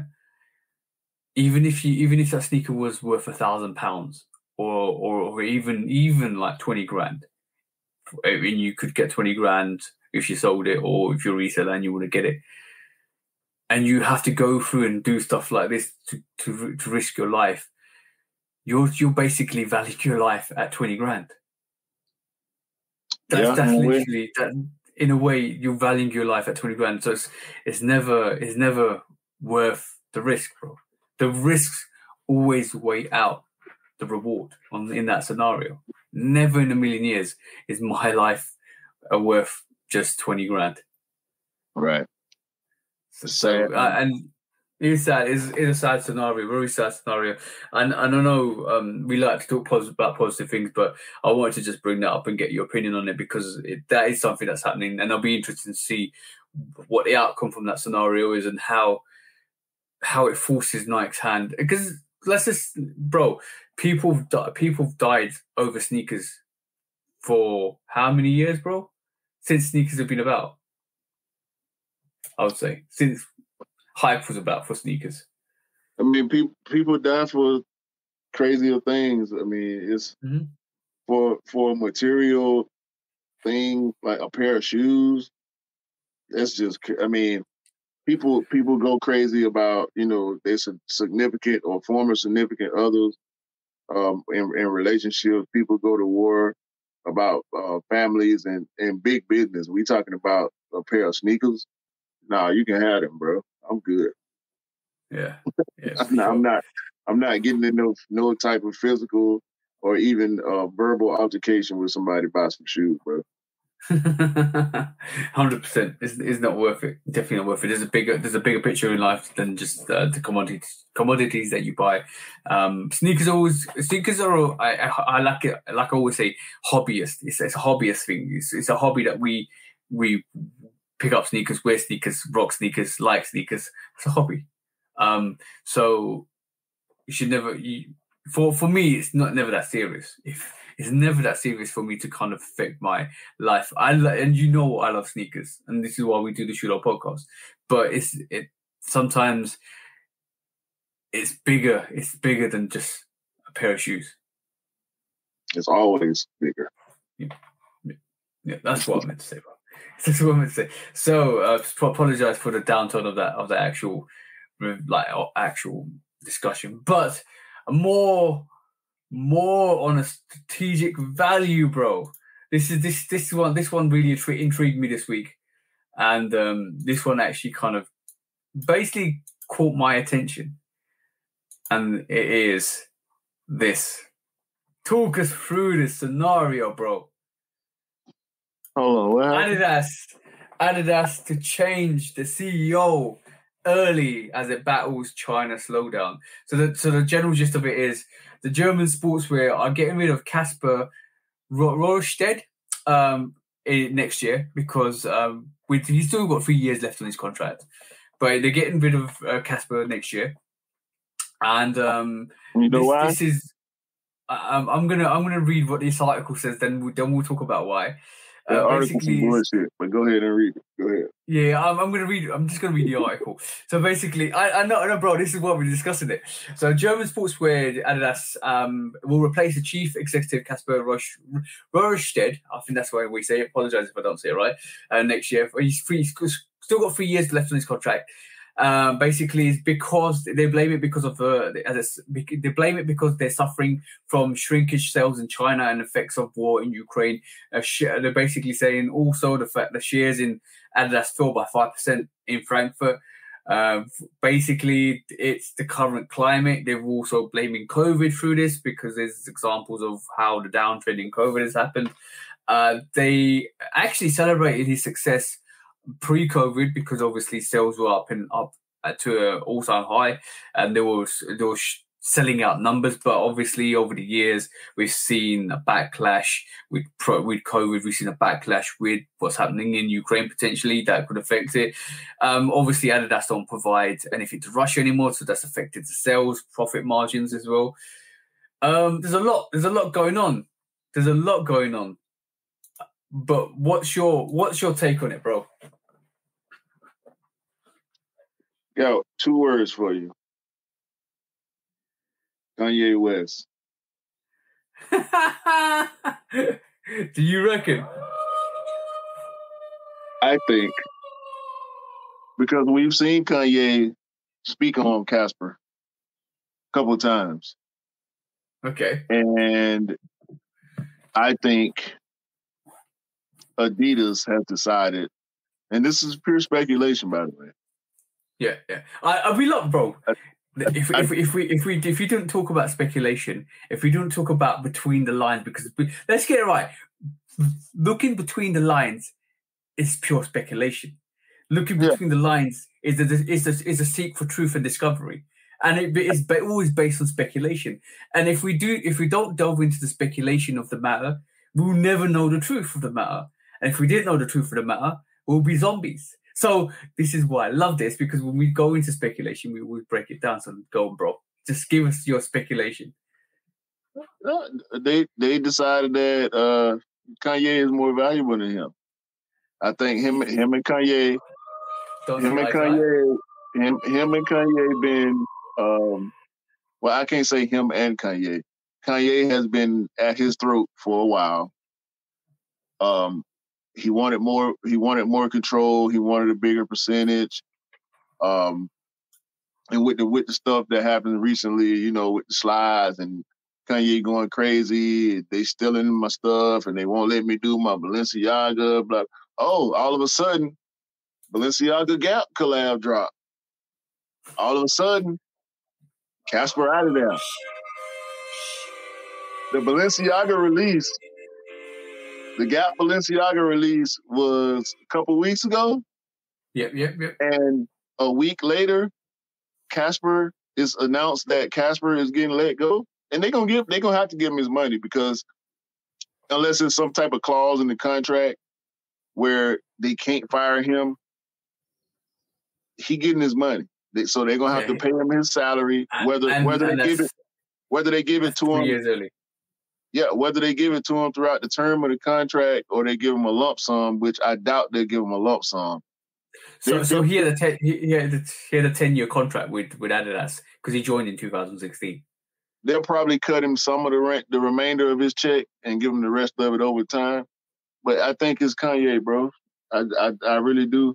I think Adidas got tired of the fight, and maybe they got somebody that'll somebody that's got a better relationship with both sides that can help iron out some stuff. Because Kanye has been quiet since the Odd Elite situation. There were some other things that he could have spoke on that we talked about at length on a couple episodes, but I think as a result of the bad relationship with Kanye, and Kanye is the moneymaker right now. He's the breadwinner. I do not doubt you, bro. I do not. That's a good. I didn't see that, to be honest. And I always watch the angles. I didn't see that one coming.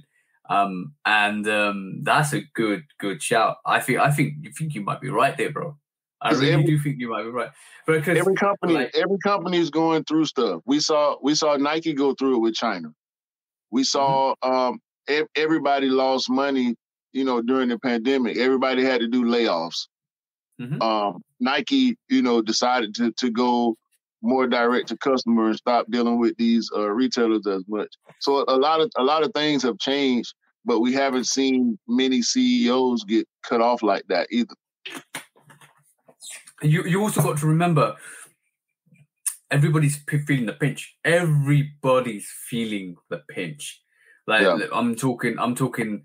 We've just talked about every single Jordan that's not hype sitting. We looked at Stealth 1s sitting. We looked at the Varsity Red Jordan 1s sitting. Denim's sitting. We've seen Jordan 12 Stealth sitting. We saw Desert Elephant 3 sitting. We've seen Green Citrus. Yeah. Midnight Navy. And we just mentioned Jordan's here because basically that's the stuff we know is sitting. We've seen restock after restock after restock. We've seen some restocks from last year come to this year.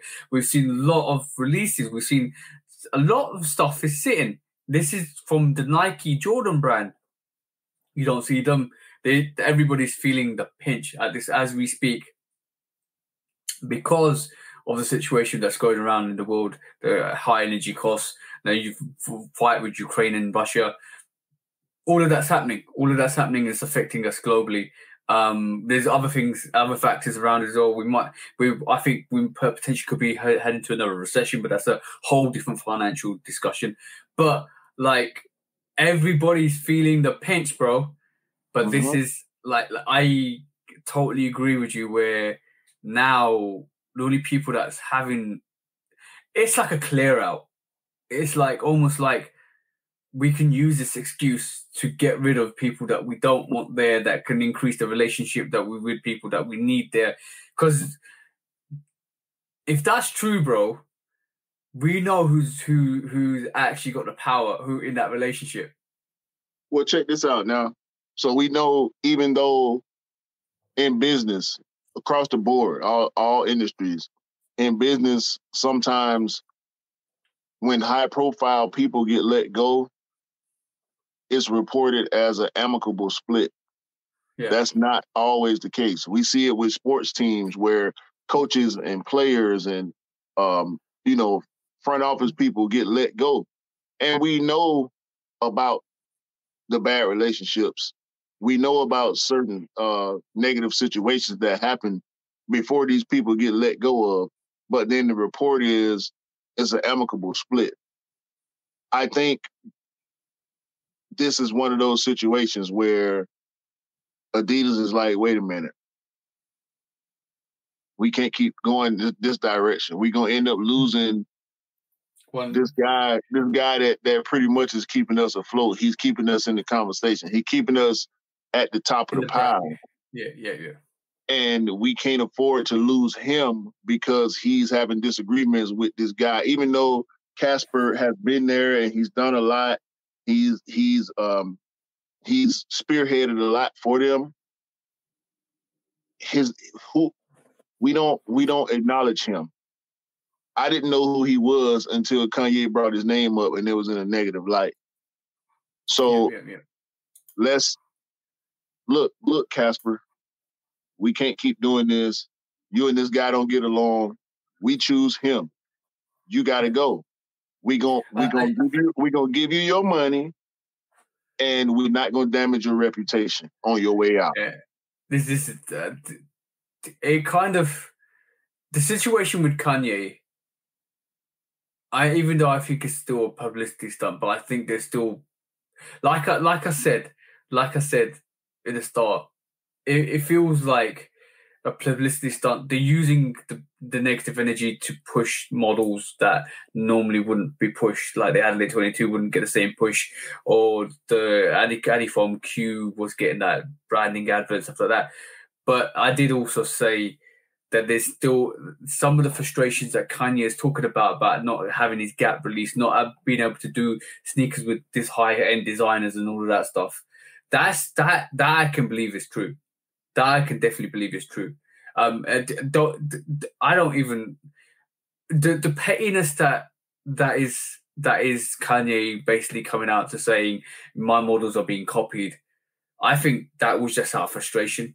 Like if you go back to when Kanye started with Adidas, there's a lot of models that Adidas use, which is similar to what Kanye did, because he's never had a problem with it until recently. So that frustration's boiled over since the fact that he couldn't do stuff with Gap, he couldn't do stuff with Balenciaga and all of that stuff. So that's kind of giving him more ammunition where it didn't need to be. See what I'm saying? It's like saying, you know what? I'm not happy that you're using my models. I'm gonna say it.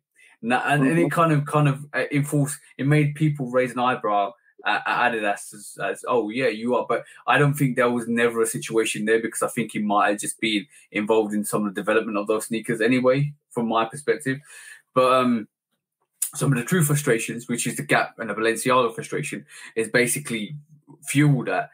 And that's because of the conflict between the CEO and potentially with the CEO, as you're saying, with CEO and Kanye. So that has increased what's escalated now. And that situation right there reminds me of Nike and Kanye. Yeah. They weren't releasing my products. They're not releasing the what do you call it? My Yeezy ones, Yeezy 2s, they're not giving me what I want. They're not giving me that 15% that I want. Like they're not the Red Octobers haven't released, and the fact that when Kanye left, they released the Red Octobers straight after shows you that situation and how spiteful they were together. So Adidas know the situation. Adidas know that they need Kanye more than anything else, and I think they saw what happened with Nike and Kanye, and what's happening with the CEO, currently the CEO with Adidas and Kanye being very similar. And they're like, we need to kind of solve this quickly before it escalates to a point where we won't have one of our best sellers around anymore. Yeah. So I think both Adidas and Kanye learned from the Nike situation, and they trying whatever they can to avoid it. Yeah, avoid or resolve, and that this is why I think Casper has gone now 3 years early as well.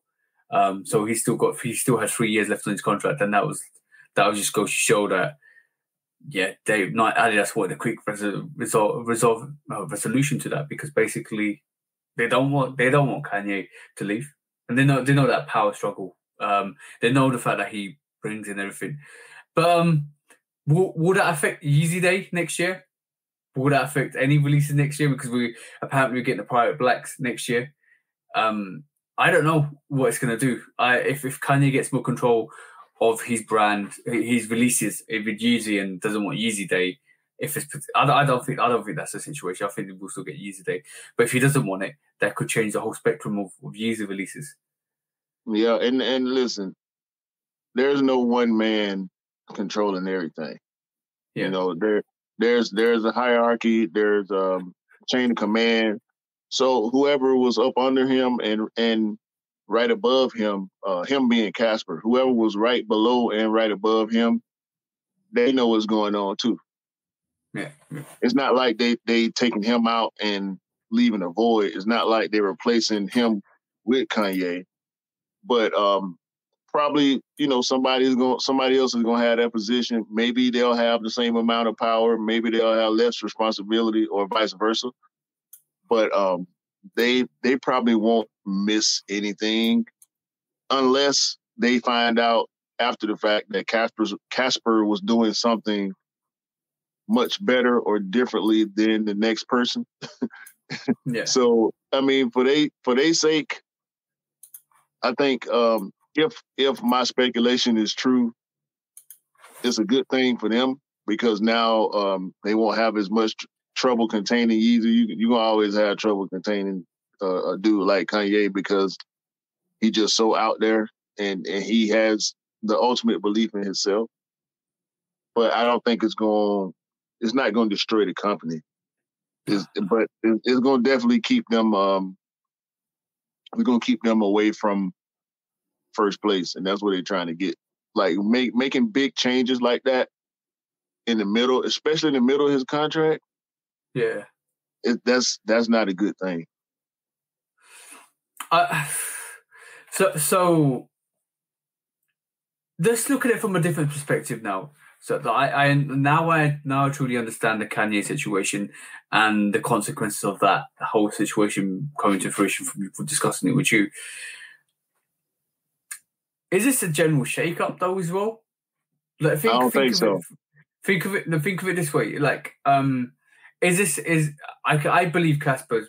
I believe what you said. Casper's gone because of Kanye, right?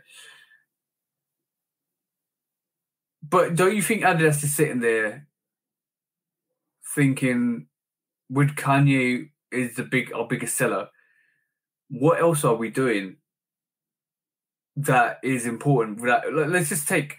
There should be somebody. If there isn't, there should be somebody sitting there thinking, let's take Kanye out of the equation as a single company source. Just Adidas alone. Is it working? I don't know, bro. It's so many moving parts with that. Like we discussed last week. There's so many moving parts when it comes to the infrastructure and the marketing and who's making the decisions on colorways and silhouettes and everything. Then there's the timing. There's how fickle the community is in general with releases and the timing of releases and the resale market and all. And it's a lot. There's a lot of moving parts. We don't know we'll see if them letting go of Casper helps them in the long run. But at the end of the day, bro, I can't see it as a positive move when we haven't, outside of Kanye speaking on him, I hadn't seen any controversy surrounding him unless it was something that just wasn't publicized. It wasn't an Ann Herbert situation. No, it wasn't an Ann Herbert situation, which is, but I don't. You have to be a special case to lose that position, if I'm honest. And she's a special case, but basically, I agree. I wholeheartedly agree that the whole Kanye situation probably forced Adidas's hands. But I also think there's other contributing factors to that could have influenced that as well. Like the fact that they're falling behind to New Balance slightly. They're not doing as well in the strategy perspective. Their silhouettes aren't as high. The Gazelle release wasn't probably as popular. The Bad Bunny's still there. Bad Bunny release still gets sold out. That's still fine. Pharrell Williams line is not as great. Fear of Gods, what's happening with that? There's a lot of contributing clogs to this, and I feel the Kanye situation probably was the end of it. Like now you got a situation with one of our best sellers. We need to kind of think about it, and I truly believe that that's what's happened, and I agree with you wholeheartedly. That's probably what broke the camel's back, the straw that broke the camel's back. That was a situation, and especially if Kanye is saying your name in public, then that is a situation. But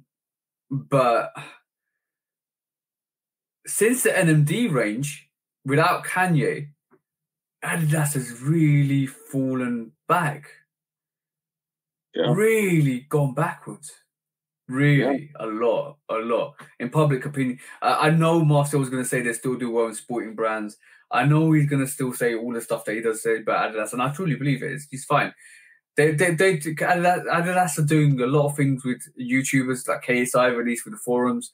They're doing a lot of it. Oh, that's one spectrum. They're doing a lot of things with like recycling children's sneakers. It feels like children's releases. I'm going to be really honest. It feels like children's releases and a memorabilia rather than sneakers. Having a Simpsons collab, South Park collab, even though some of the sneakers are dope. Home Away collab, Jurassic Park collab. Doesn't that feel like that? Isn't that touching a release, a collaboration done with a movie, touching your like childhood, like almost like remember this. You should get this because this is a Home Alone collaboration. Oh, remember this. It's a Jurassic Park collaboration. Oh, you guys like South Park. Here's a South Park sneaker. You guys like Simpsons. Here's a Simpsons sneaker. Oh, Legos. That's very popular. Let's do a Lego collaboration.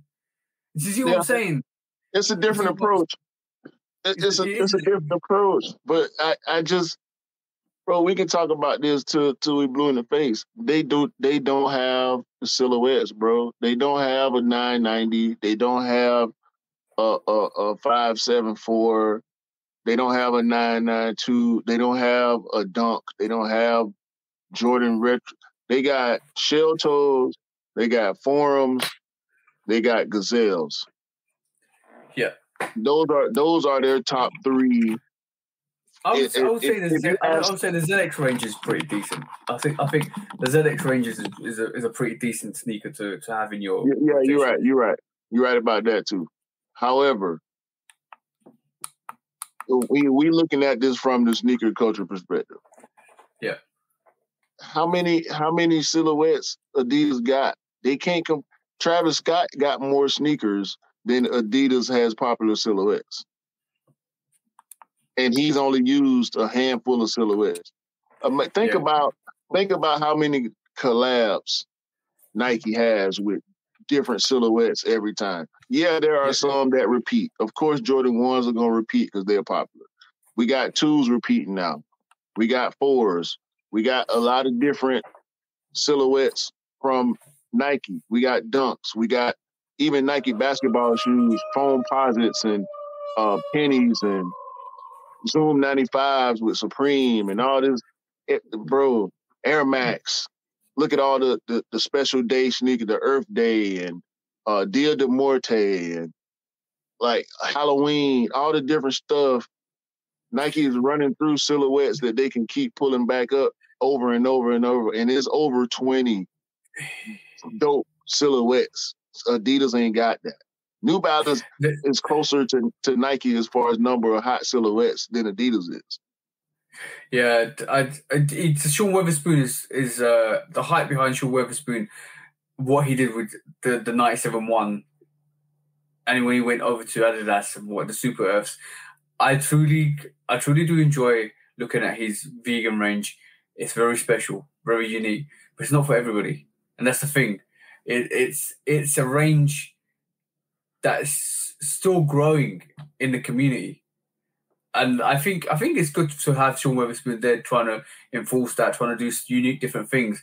But there's not a lot of there is and there isn't. There is and there isn't. I still believe Like every sneaker that you just talked about, bro. The forums go on sale, Gazelles go on sale. They all go on sale, like for sale discount. Like I didn't understand the Gucci Gazelle, and I think it did sell out eventually. I'm not too sure. I didn't pay that close attention to it, but Gazelles, you can pick up a Gazelle for £35, and they go on sale. They go on sale and on an extra sale. So they're not. It is a very casual sneaker, and obviously they do really like they market to other people rather than sneakers. But there's people that wear Gazelles, there's people that wear ZX Ranges, there's people that wear a lot more. But they've lost ground since NMD faded away. For sure. And Kanye's being the only person that's predominantly there with their sales, predominantly there with their releases, predominantly there giving new stuff. We're in that time we've seen 350s, we've seen 700s, we've seen 380s, we've seen 450s, we've seen the what do you call it? The foam runners, the slides, we've seen the knit runners. We've seen a lot more. We've seen a lot more silhouettes from Kanye than anything fresh from Adidas. That tells a lot. That says a lot as well. That says a lot as well. Like you have okay, we got the Adiform Q, which is coming out quite soon, but we've got the Air Max Scorpion coming out from in that same time period. We've had the we had the 270s. Wasn't the 720s that 720 air bubble as well? Isn't that we had that with the Scorpion, Air Max Scorpion. We've had a lot. We've had 3, 4 advancements in silhouettes within. And in that time period, I forgot we've had Adapt soft lacing sneaker as well. So that's also Vapor Max. Vapor Max when NMD was there. So yeah, so NMD since I would say NMD was a big thing for Adidas. It came out, went everywhere, evolved everything, got used in Yeezy as well. But I don't know. They've lost momentum. For me personally, they've lost a lot of momentum in the whole sneaker arena. They've lost so much so that New Balance have caught them. Puma are hot on their tails. We talked about this last week as well, didn't we? Puma, New Balance, Under Armour need to do a couple of things. They could start challenging in the next couple of years. There is, bro. Like there's a lot of competitions within the bigger companies for that second, third place, and before they even start thinking about competing with the global brand Nike is. And yeah, Adidas have lost ground, 100%. I have to see. You were spot on with that analysis with Kanye. I think that's what basically tipped this whole situation in favor of Kanye, in favor of getting rid of Casper. And that was a really good deep dive actually as well. It makes you really think about the business aspect of what means more to Adidas than anything else. Yeah, because they we know they got to do something different. So maybe this is that's the first solution they felt comfortable with was changing the high end boardroom, changing some of not the boardroom, the front office, changing some of them front office people around, seeing how that worked out. So that we'll see. Like Casper's leaving in 2023. We'll see who's appointed. We'll see the direction that Adidas take, and that's gonna shape them for the next 10 to 15 to 20 years, I think. So they hopefully for their sake, he don't sabotage something on the way out. Yeah. Hopefully not. But I whoever they appoint at this moment in time is going to shape what the outcome is going forwards in the future, because basically that's going to mean what they're gonna take into business and how it's going to shape the company going forwards. Whether that's going to be more of a favoritism to Kanye, I think. How do you feel about Kanye doing? Like going with Balenciaga, going with Gap, going with different brands, trying to get that first collaboration with that Yeezy. How do you feel about that? Like in general, like do you think Do you think it's a good thing? Do you think it's a good thing for Adidas? Do you think it's a good thing for It's definitely a good thing for Kanye because it's getting his brand out there. It's a natural progression for him. If I was Adidas, I would roll with it. Yeah. I think it's personally a good thing. Like in terms of what Kanye's doing, I think it brings some sort of attention in. It might even open the doors for Adidas doing some collaborations with these different brands as well. And like they could do what a Balenciaga. Well, there is a rumor to be a Balenciaga Triple S Adidas, isn't there? So that's going to be. It's real. Yeah, it's real. It's real. So it might be coming out soon. You never know. I think it already dropped. I think it dropped on Balenciaga website. You're right. Sorry, you are right, bro. That did actually drop, and that actually was a thing. So it might, and that could have happened from just generally, bro. Just generally, Adidas talking to Balenciaga. See what I'm saying? Yeah, I mean it's natural progression, bro. They gotta keep moving forward, and it seems like that's what they're trying to do. We'll see what happens. Okay, so today we're not going to do a sneaker call because basically we have got a bigger last topic subject, bro. This is a question that we released to the bros out there. This is a question that we said, yo, guys, what do you like better? What colorway do you like better? Because it follows on from our last week's discussion. If you didn't see it, please do go and see it because basically this is something that we wanted to bring to the forum. And it's something that is going to be definitely interesting to look at. But I'm going to share my screen. So, Q, you pulled this together last week. Hold on. Where is it? I'm going to see if I can pull it up. Why can't I pull it up? Okay, cool. I might need to pull this up slowly, one by one, and see if it loads because... Because it feels like to me I might not be able to open this. Hold on. I definitely can't open it because I ain't got my phone, my PC going. Let me just exit this. Close all windows. Yeah. So I apologize for this. I'm just going to try and load this up and share the screen. Please do share my screen now. Hold on.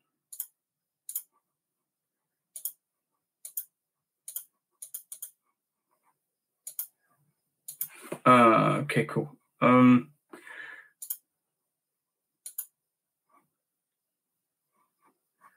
Apologies for this. I'm just trying to. Technical difficulties, bro. Today's full up with technical difficulties. I don't know what's going on, bro. It's crazy. Like it. Truth be told,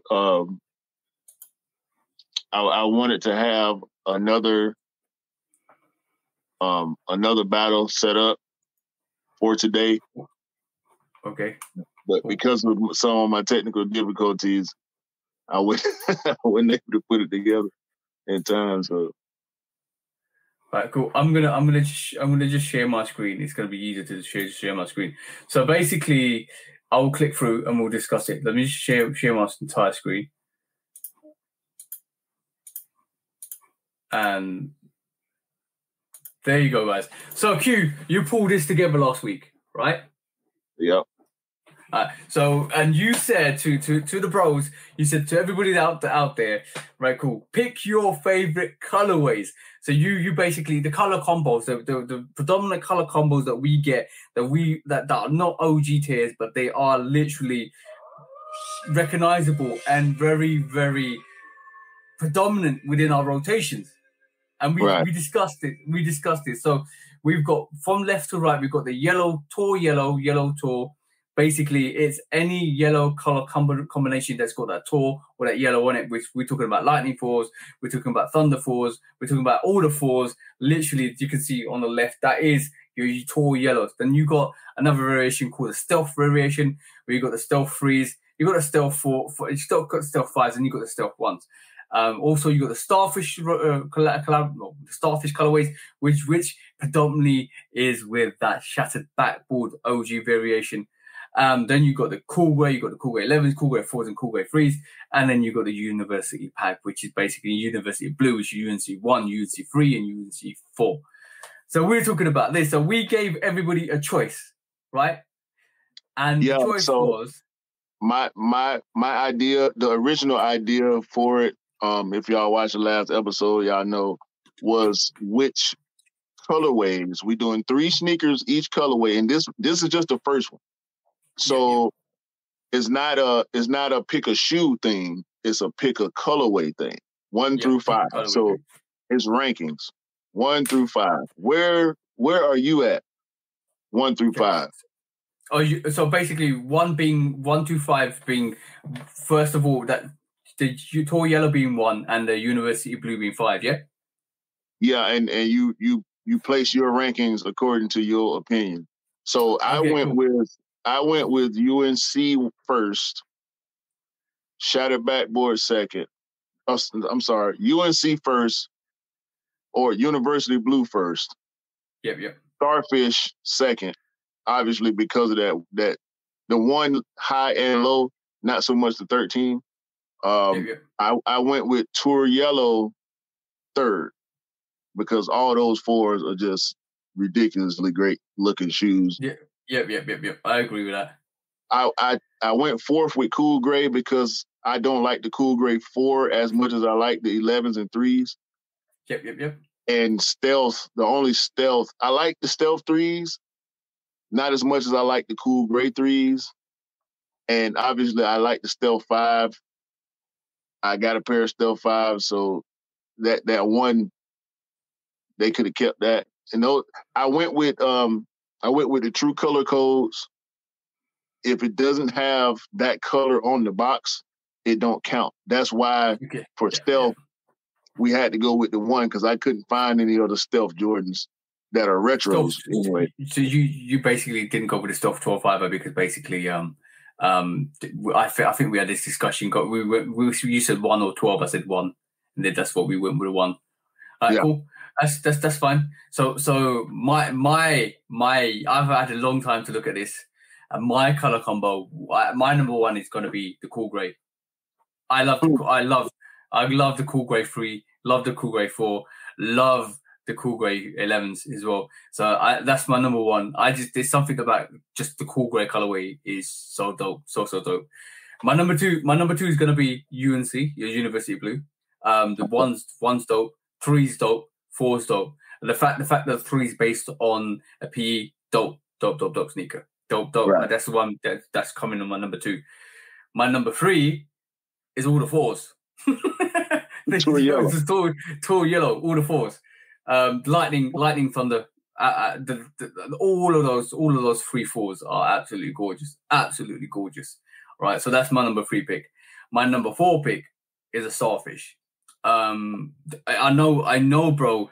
It's got the shout backboard. I know it's got such an iconic sneaker on it. Orange is a unique color. Orange is the color of my religion. So basically, orange is very predominant in my actual culture and religion. But orange still gets my number 4 pick. I don't do Jordan 1 lows. The Jordan 1 13 Starfish I didn't pick up because I didn't feel it as well. And I pick up 13s, bro. I pick up pretty much every 13s. I didn't feel it as much as something I really needed in my rotation. So on that, this is why it gets 4th place, even with that shattered backboard 1. And my last pick is the Stealths because basically it's new. It's like except for the 3s. The stealth 1 is still an old sneaker, but like it's the stealth 5 is still like an old sneaker, but the stealth 1 is relatively new. The stealth 12 is relatively new. So for me, it's probably a colorway that grows, and it's too close to the cool grays to be warranted in a higher place. You know what I'm saying? Yeah, and see, I could have went Wolf Gray. I think Wolf Gray would have had a better time than Stealth, but I don't think it would have beat Cool Gray anyway. In hindsight, I should have went with a different color besides putting both grays in this first battle. But whatever category Stealth landed in, they probably would have been 4th, if not last. Okay. Now we're gonna have a look at what the other bros said, like, because there's choices here. So I'm gonna show you my pick here first of all. I had a couple of responses.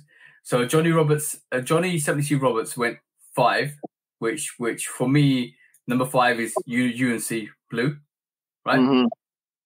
Then he went at number 4, which is Cool Grey. Number 1, which is the tall yellow.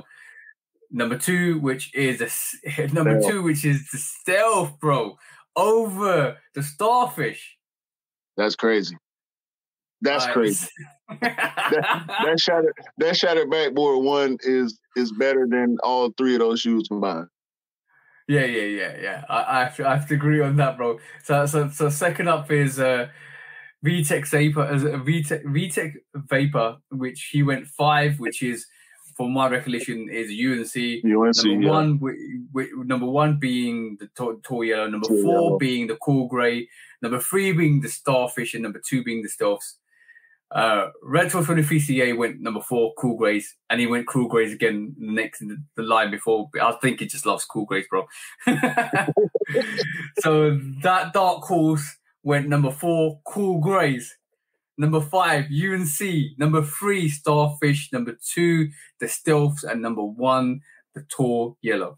Right. That's quite shocking. That not shocking, but I can't believe the Tall Yellows went last. There. Yeah.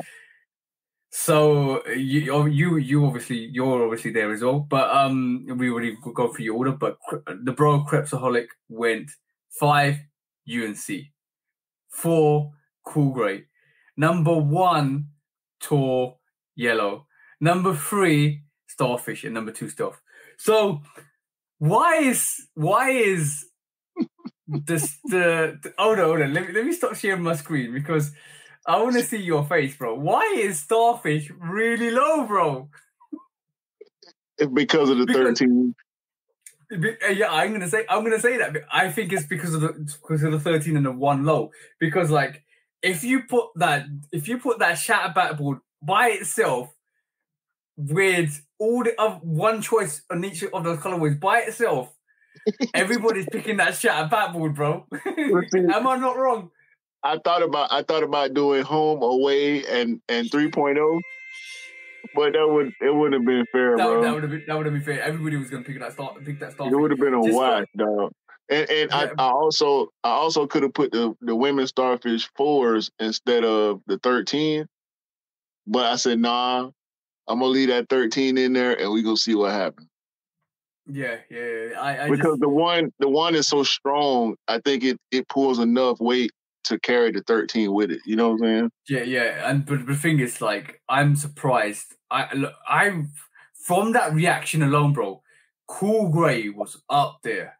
Cool Grey and UNC definitely 1 and 2. That was definitely up there, bro. I'm talking, like, a lot of people picked that sneaker. A lot of people picked that sneaker. The Cool Greys and the UNC. But I didn't expect Cool Greys to do as well. I like the Cool Greys because of the 4s and the 3s. And it's nice to have the 11s as well. But the Cool Grey 4 is such an iconic sneaker. And the 3s, to me, is very iconic sneakers. But this is why I chose it as my number 1, because I like it's a neutral color. You can wear it with everything. You can wear it with different styles, and it still goes really well. Almost like that. Almost like having a triple black or triple white. You can have a Cool Grey. Bang. Yeah. But yeah, that was my responses. Now let's go through your responses, because there's a whole nother segment to this, right? And I'm gonna just open this up, and I'm gonna go through one by one, because this is time to name, never shame, but name people and their choices on the Shoe Dog podcast. So I'm gonna share my screen again, and it's going to go in crazy again a bit before I open this up. There you go, guys. So now, sneakers fresh out the box went Starfish, UNC, University of Blue, Cool Grey, Tall Yellow, and then Stealth. Stealth in last again. Stealth in last again, but We just had her on the show, bro. We know she a hype beast, so of course she chose Starfish. I was not gonna say that, bro. I was not gonna say that, but you said it for me. I literally was gonna say, I'm just gonna refer to the title that we gave her. What was it? I'm lying. Call me a hype beast. That was the title to the show with the sis, and yeah, that goes to show her choices. But it's a great choice. I'm not gonna lie. That's a kind of a good look at it anyway. But Yeah, next up is Alex DG, Alex the bro. He went Starfish, UNC, Stealth, Cool Grey, Tall Yellow. I can see that. I know the bro, and I can see why he put the Stealth and the Cool Grey in those positions. And I know why he picked the UNC and the Starfish up there. Obviously, he's picked the Starfish because of the Jordan 1 shoutback boards. UNC is a good colorway anyway. Stealth is more of his vibe. Like, I think the bro looks for neutral colors way more. And the Tall Yellow is too yellow for the bro, so I can understand that choice. This is another good shout. Stealth reached a bit more of a high there. Polar the bro went yellow, uni blue, Cool Grey, Stealth, and then Starfish at the bottom, bro. What is going on here? Yeah. Wait, is that you sure that's Polar? There's Polar, bro. There's Polar at the side. Okay, yeah. I couldn't remember his picks, but I knew I couldn't wait to talk about his with you because that's controversy right there, bro. Starfish last under Stealth. He could have at least put Starfish fourth. Why in the hell would he put Stealth fourth and Starfish last, bro? That is crazy. Maybe he likes the Stealth threes and the fives and the ones. I don't know. I don't know, bro. that was a joke. Okay, then we had next up is your bro. King Rod. So he's gone Cool Grey. Okay, cool. I if I know Rod, I know. We know why he chose Cool Grey. Them Cool Grey 11s like a grail for him. He got highs, lows. Matter of fact, his highs just fell apart, and he couldn't cop repair from last year. So I know why she chose Cool Grey. And I'm also gonna say that the fact that he doesn't do a lot of low numbers like ones, threes, fours. He does fives. I think he does fives and does everything beyond that, which is why you see his picks. UNC Blue, University Blue got number 2. I can see why he got that's a good for him. That's good, but he doesn't hardly win any of those. It's the one. It's the one. That's why. Yeah. Okay. Cool. You know me better than I do. The Stealth, I can understand the Stealth because he's picked that because of the Jordan 5. I think that was a troll. You reckon? No, I'm talking shit. Yeah, I do think. Yeah, because of the 5, I think. Yeah. Yeah. He's gone for the Starfish because of the 13, I reckon. Yeah, he loved those. He loves those. We copped together same day, and he's worn. I hadn't worn them. Actually, I'm trying to get rid of mine, but he loves his Starfish 13. He's a 13. He's a 12 or 13 guy. Yeah. And then obviously the yellow tour went last because he doesn't rock fours. He don't like fours at all. Yeah, there you go, guys. And I'd like to think I know Rod as well as you do, but you know him better than I do. But yes, we had the discussion about fours a lot, bro. He don't like It might be 2 or 3 pairs of fours that he ever said he would consider copping, and he ain't copping. Okay, this is a unique take. No, but I think I actually called this spot on, didn't I? Yeah.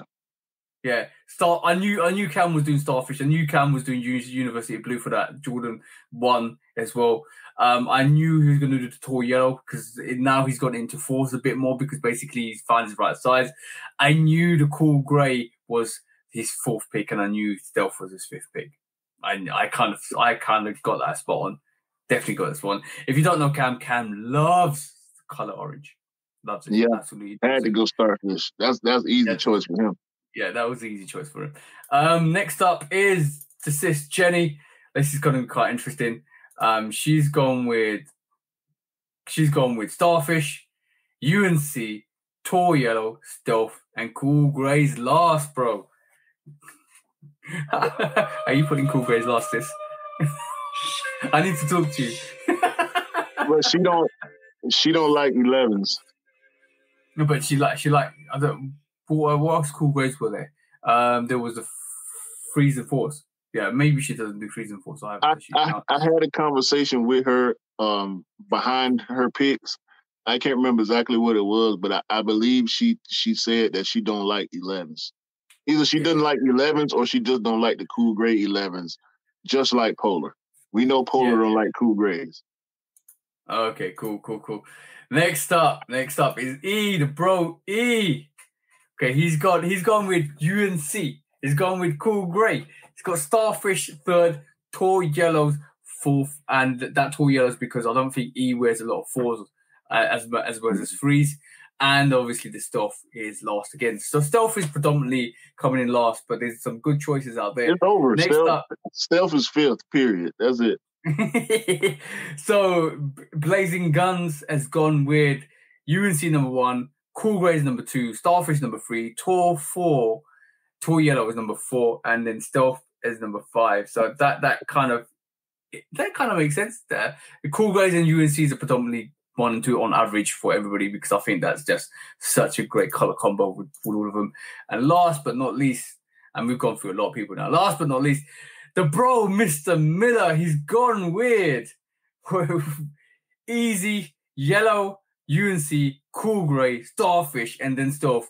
And that's a good shout. That's a very good shout. A very, very good shout. Yeah, I was a little surprised about him putting Starfish so low. I thought Starfish would be 1 or 2, but it makes sense choosing that Tour Yellow pack because out of all the picks, you can kind of call the UNC a pack, but that Tour Yellow, the Thunder and Lightning and alternate Tour Yellow fours is definitely a pack. All fours, all black, white, yellow. You really can't go wrong with that Tour Yellow. Yeah. Like my choice was Cool Grey, UNC, Yellow. Those are always going to be my top 3. Starfish is just 4th and Stealth is 5 for me. So it's always going to be that choice. The more I look at it, I think when you pick the colorways, it's all based on what do you call it? The quality of the sneakers, not individually, but as a collection of sneakers. Like for me, the Cool Grey's got the 11, 3, and 4. That's so dope, so dope. UNC's got the 1, 3, and 4. Still very dope. The Tor Yellow hasn't got as much variety, but it's got all the best 4s, right? Outside the OGs, best 4s outside the OGs. Then you've obviously got the Starfish, which has got the 1 low, and then 13. Obviously, that's a very unique taste and take to it.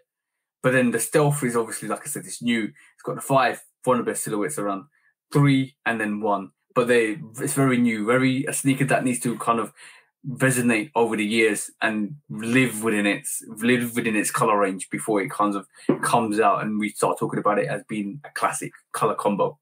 Yeah, we need better. I think we need better colorways that are led by Stealth. The Stealth 5 is easily the best Stealth shoe for me. The 3s, I like them, but I prefer the Cool Grey, like I said earlier. But what did Scott say? Yeah, I didn't see Scott's choices. I forgot to say Scott. Scott chose, I want to say, Cool Grey UNC, Starfish. No, Scott. I think Scott had Starfish 4th and Stealth last. If I'm not mistaken, I'll send it to you after the show. Apologize, Scott, for failing to include yours, but we'll definitely we'll have it together next week. when we're gonna start another one. I want to start another one next week, so I'm gonna work on that during the week. Hopefully by Wednesday, after the episode airs on Tuesday, I can go ahead and get that one up so we can discuss the next battle. I know Scott really well, and I think his choice, and this is just me. I did talk to him. I think he's picked the Cool Greys, then the UNC, then the Tall Yellow, then the Starfish and the Stealths. I think that's always his choices. Obviously we've had technical difficulties all day today, and we're recording late as well. But unfortunately, like that's the situation. Like Q's on his phone, and we've just been trying to get everything together before we actually went and recorded this session. But things happen. We're not even done sneaker court this week because I think what we've condensed into 2.5 hours is perfect for especially with that colorway discussion. That's unique. Yeah. I want to see more colorways, but also then want to see more packs. Right. So that was the thing. I want to do packs. Also, I want to do OGs. I want to save the OG battle because that's going to be tougher in the colorway and the packs battle. Can you imagine, bro? Now, the packs battle has to be at least 2, no more than 4 sneakers. That's the rule I want to have set for the pack battle. The colorway battles, I want to keep it at 3 though. And the OGs, it will just be the OGs. If it's 7 OGs, it'll be 7 OGs on the list. Okay, cool. Are you going, because you can split this up. Like I'm talking, you can split this up massively. Are we going OG silhouette, OG colorway, or OG monumental points in history? No, like, just OG, just OG releases. Like if it's the Jordan. Now the only one that's going to be difficult as far as OGs, I think, is ones because there's so many OG ones. So it'll probably end up being Chicago Bred Shadow, or maybe Chicago Royal Bred or something like that. But so you're doing it in silhouettes. You're doing it in like, okay, cool. Okay, cool. That's one. I think we need to break it down into very different layers. Me personally, I think a silhouette will be great. Silhouette discussion will be great. Like Jordan 1 silhouette versus Jordan 2 versus Jordan 3 versus Jordan 4 versus Jordan 5. That would be great. But then when you start looking at color blocking OGs, when you start looking at Chicago color blockings, and you start looking at bread color blockings, and you start looking at shadow color blockings, then it becomes even more difficult because you're talking about Chicago 1. You got Chicago 1 versus a bread 1 versus a shadow 1. Then you're looking at a fire red 5 versus a black metallic 5 versus a black cement 3. Like you're looking at different color combos, and a lot of people got favorites, you know. A lot of people got favorites. Because look, if we did bread, let's just say we did bread. We would do bread 1, bread 4, bread 11. Yeah. If we did fire red, we would do fire red 3, fire red 4, fire red 5. Yeah. But then it starts to get, because even though we know the Chicago Jordan 1 it's the Jordan 1, right? But is it fire red? No. University red. You got to still put it in. No. You got to still put it because it's part of that home and away thing. You got to still put it with that fire red 3, Chicago 1, fire red 3, fire red 4, fire red 5. Now you're Carmines. You're talking about the Cardinals. You're even talking about the Concord. 13, the Cherry 13s go in that as well, bro. Yeah, Concord 11s go in there too. Yeah. That's it's the home colorway. Yeah, if you base it on the home and away, but if you truly base it on if you start to, but that's difficult. That's difficult. That's difficult because now What do you regard in the shadow colorway? Shadow would be 1. Cool Gray 11. Yeah, but Nah. Cool Grey 11s could be debatable because it's not really. Some people regard it as an OG, some people regard it as non-OG. Shadow. Ooh, Black Metallic 5. Nah, that Black Metallic 5 is part of the bread colorway. It's got enough red on it to be your bread, bro. The only red on it is the Jumpman on the tongue. It's the only red on the shoe, and the lace lock. That's it. Oh, It's gonna be tough, bro. It's gonna be tough. I'm gonna say this. Even if you put that shadow alone by itself, all on its lonesome, that's hitting somebody's number one. That's gonna be like just like the Cool Grays. That's still gonna be up there. Just like the cool, that shadow one can just sit there and be glorious all by itself, bro, and it still be winning, bro. That's what I'm saying. And see, this UNC gonna have another column also, because we got the 2s, we got 9s, we got 1s, OG 1s, 11s. Obsidian. Do we put Obsidian and Flint in the UNC category? I'm just gonna run through your selection, right? It's gonna be some decisions to be made, bro. Big decisions. Okay. I'm gonna give you a scenario now, right? Basically, because I see today or yesterday or the day before, was it day before? Probably day before. I like. I just use the dramatic music because I want to give you a choice. It's not lose, choose, or don't worry about that, bro. You made enough difficult choices today already. So you pick 3, which is the Starfish. You pick 5, which is the UNC. You pick number 2, which was the Stealth. No. Yeah. I had Stealth last.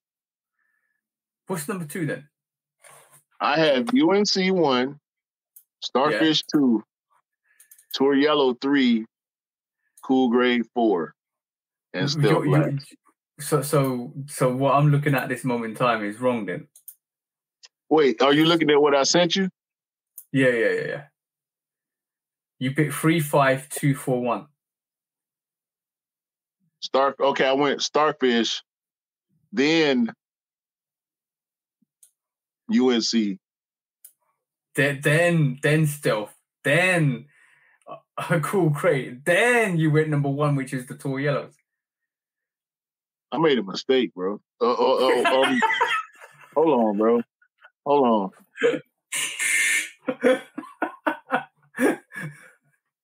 Did you get it in the wrong order? You must have gone. Okay, I got you. You went from right to left. If you okay. No, I went from left to right. You went from left to right. So your choices are your choices, bro. No. Oh, I put a number on each column. Okay, cool. So we'll disregard that. So what did you say? That 1 being last is UNC being first. You get what I'm saying? Okay, cool. So all right, I'm gonna just share this again. So what you're saying is you're choosing you chose UNC first. Yep.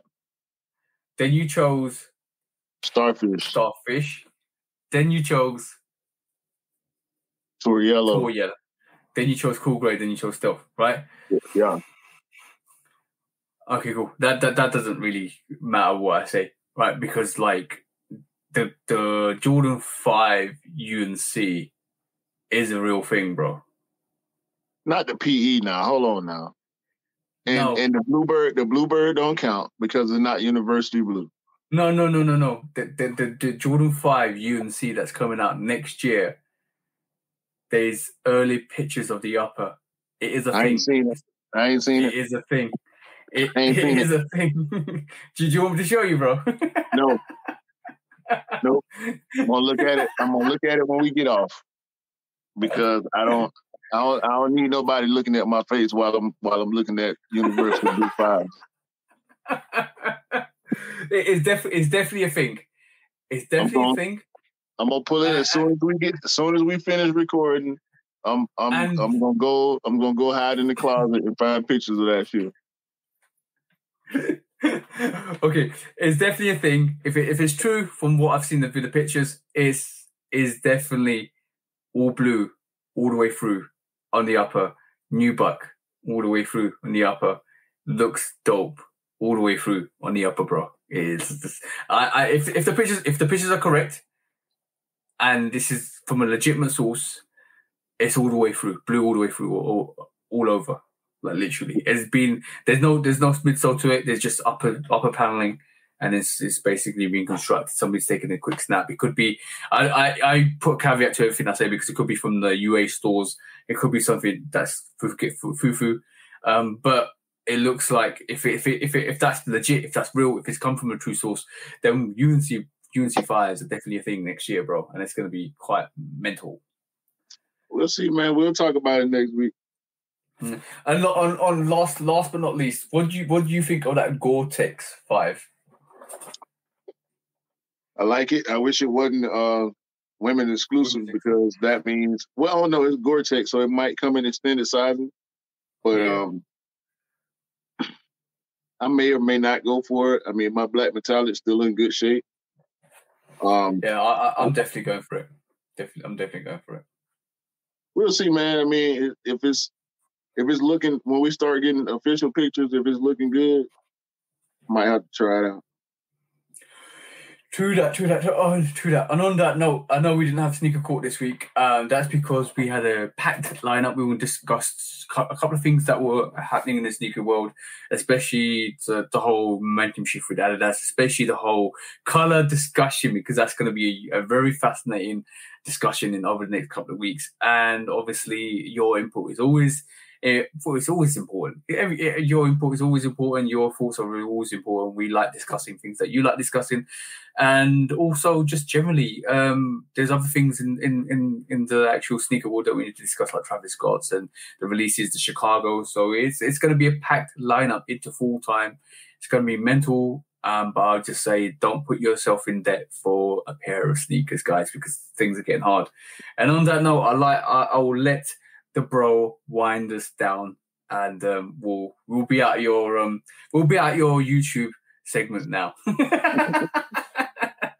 Yo, man, look, we always appreciate everybody that support the show, man. Y'all got anything y'all want to hear us talk about, man, or touch on, y'all get at us in the DMs on IG, Lovekickscustom and 808 Kicks ATL. For the bro TJ, like you always say, man, hopefully everybody continue to have a great day, great month, and the rest of the year. Looking forward to the holidays, man. Hopefully everybody can cop whatever it is they want, because everybody deserves to cop the sneakers they like. Shoot Out Podcast, man. Episode 32.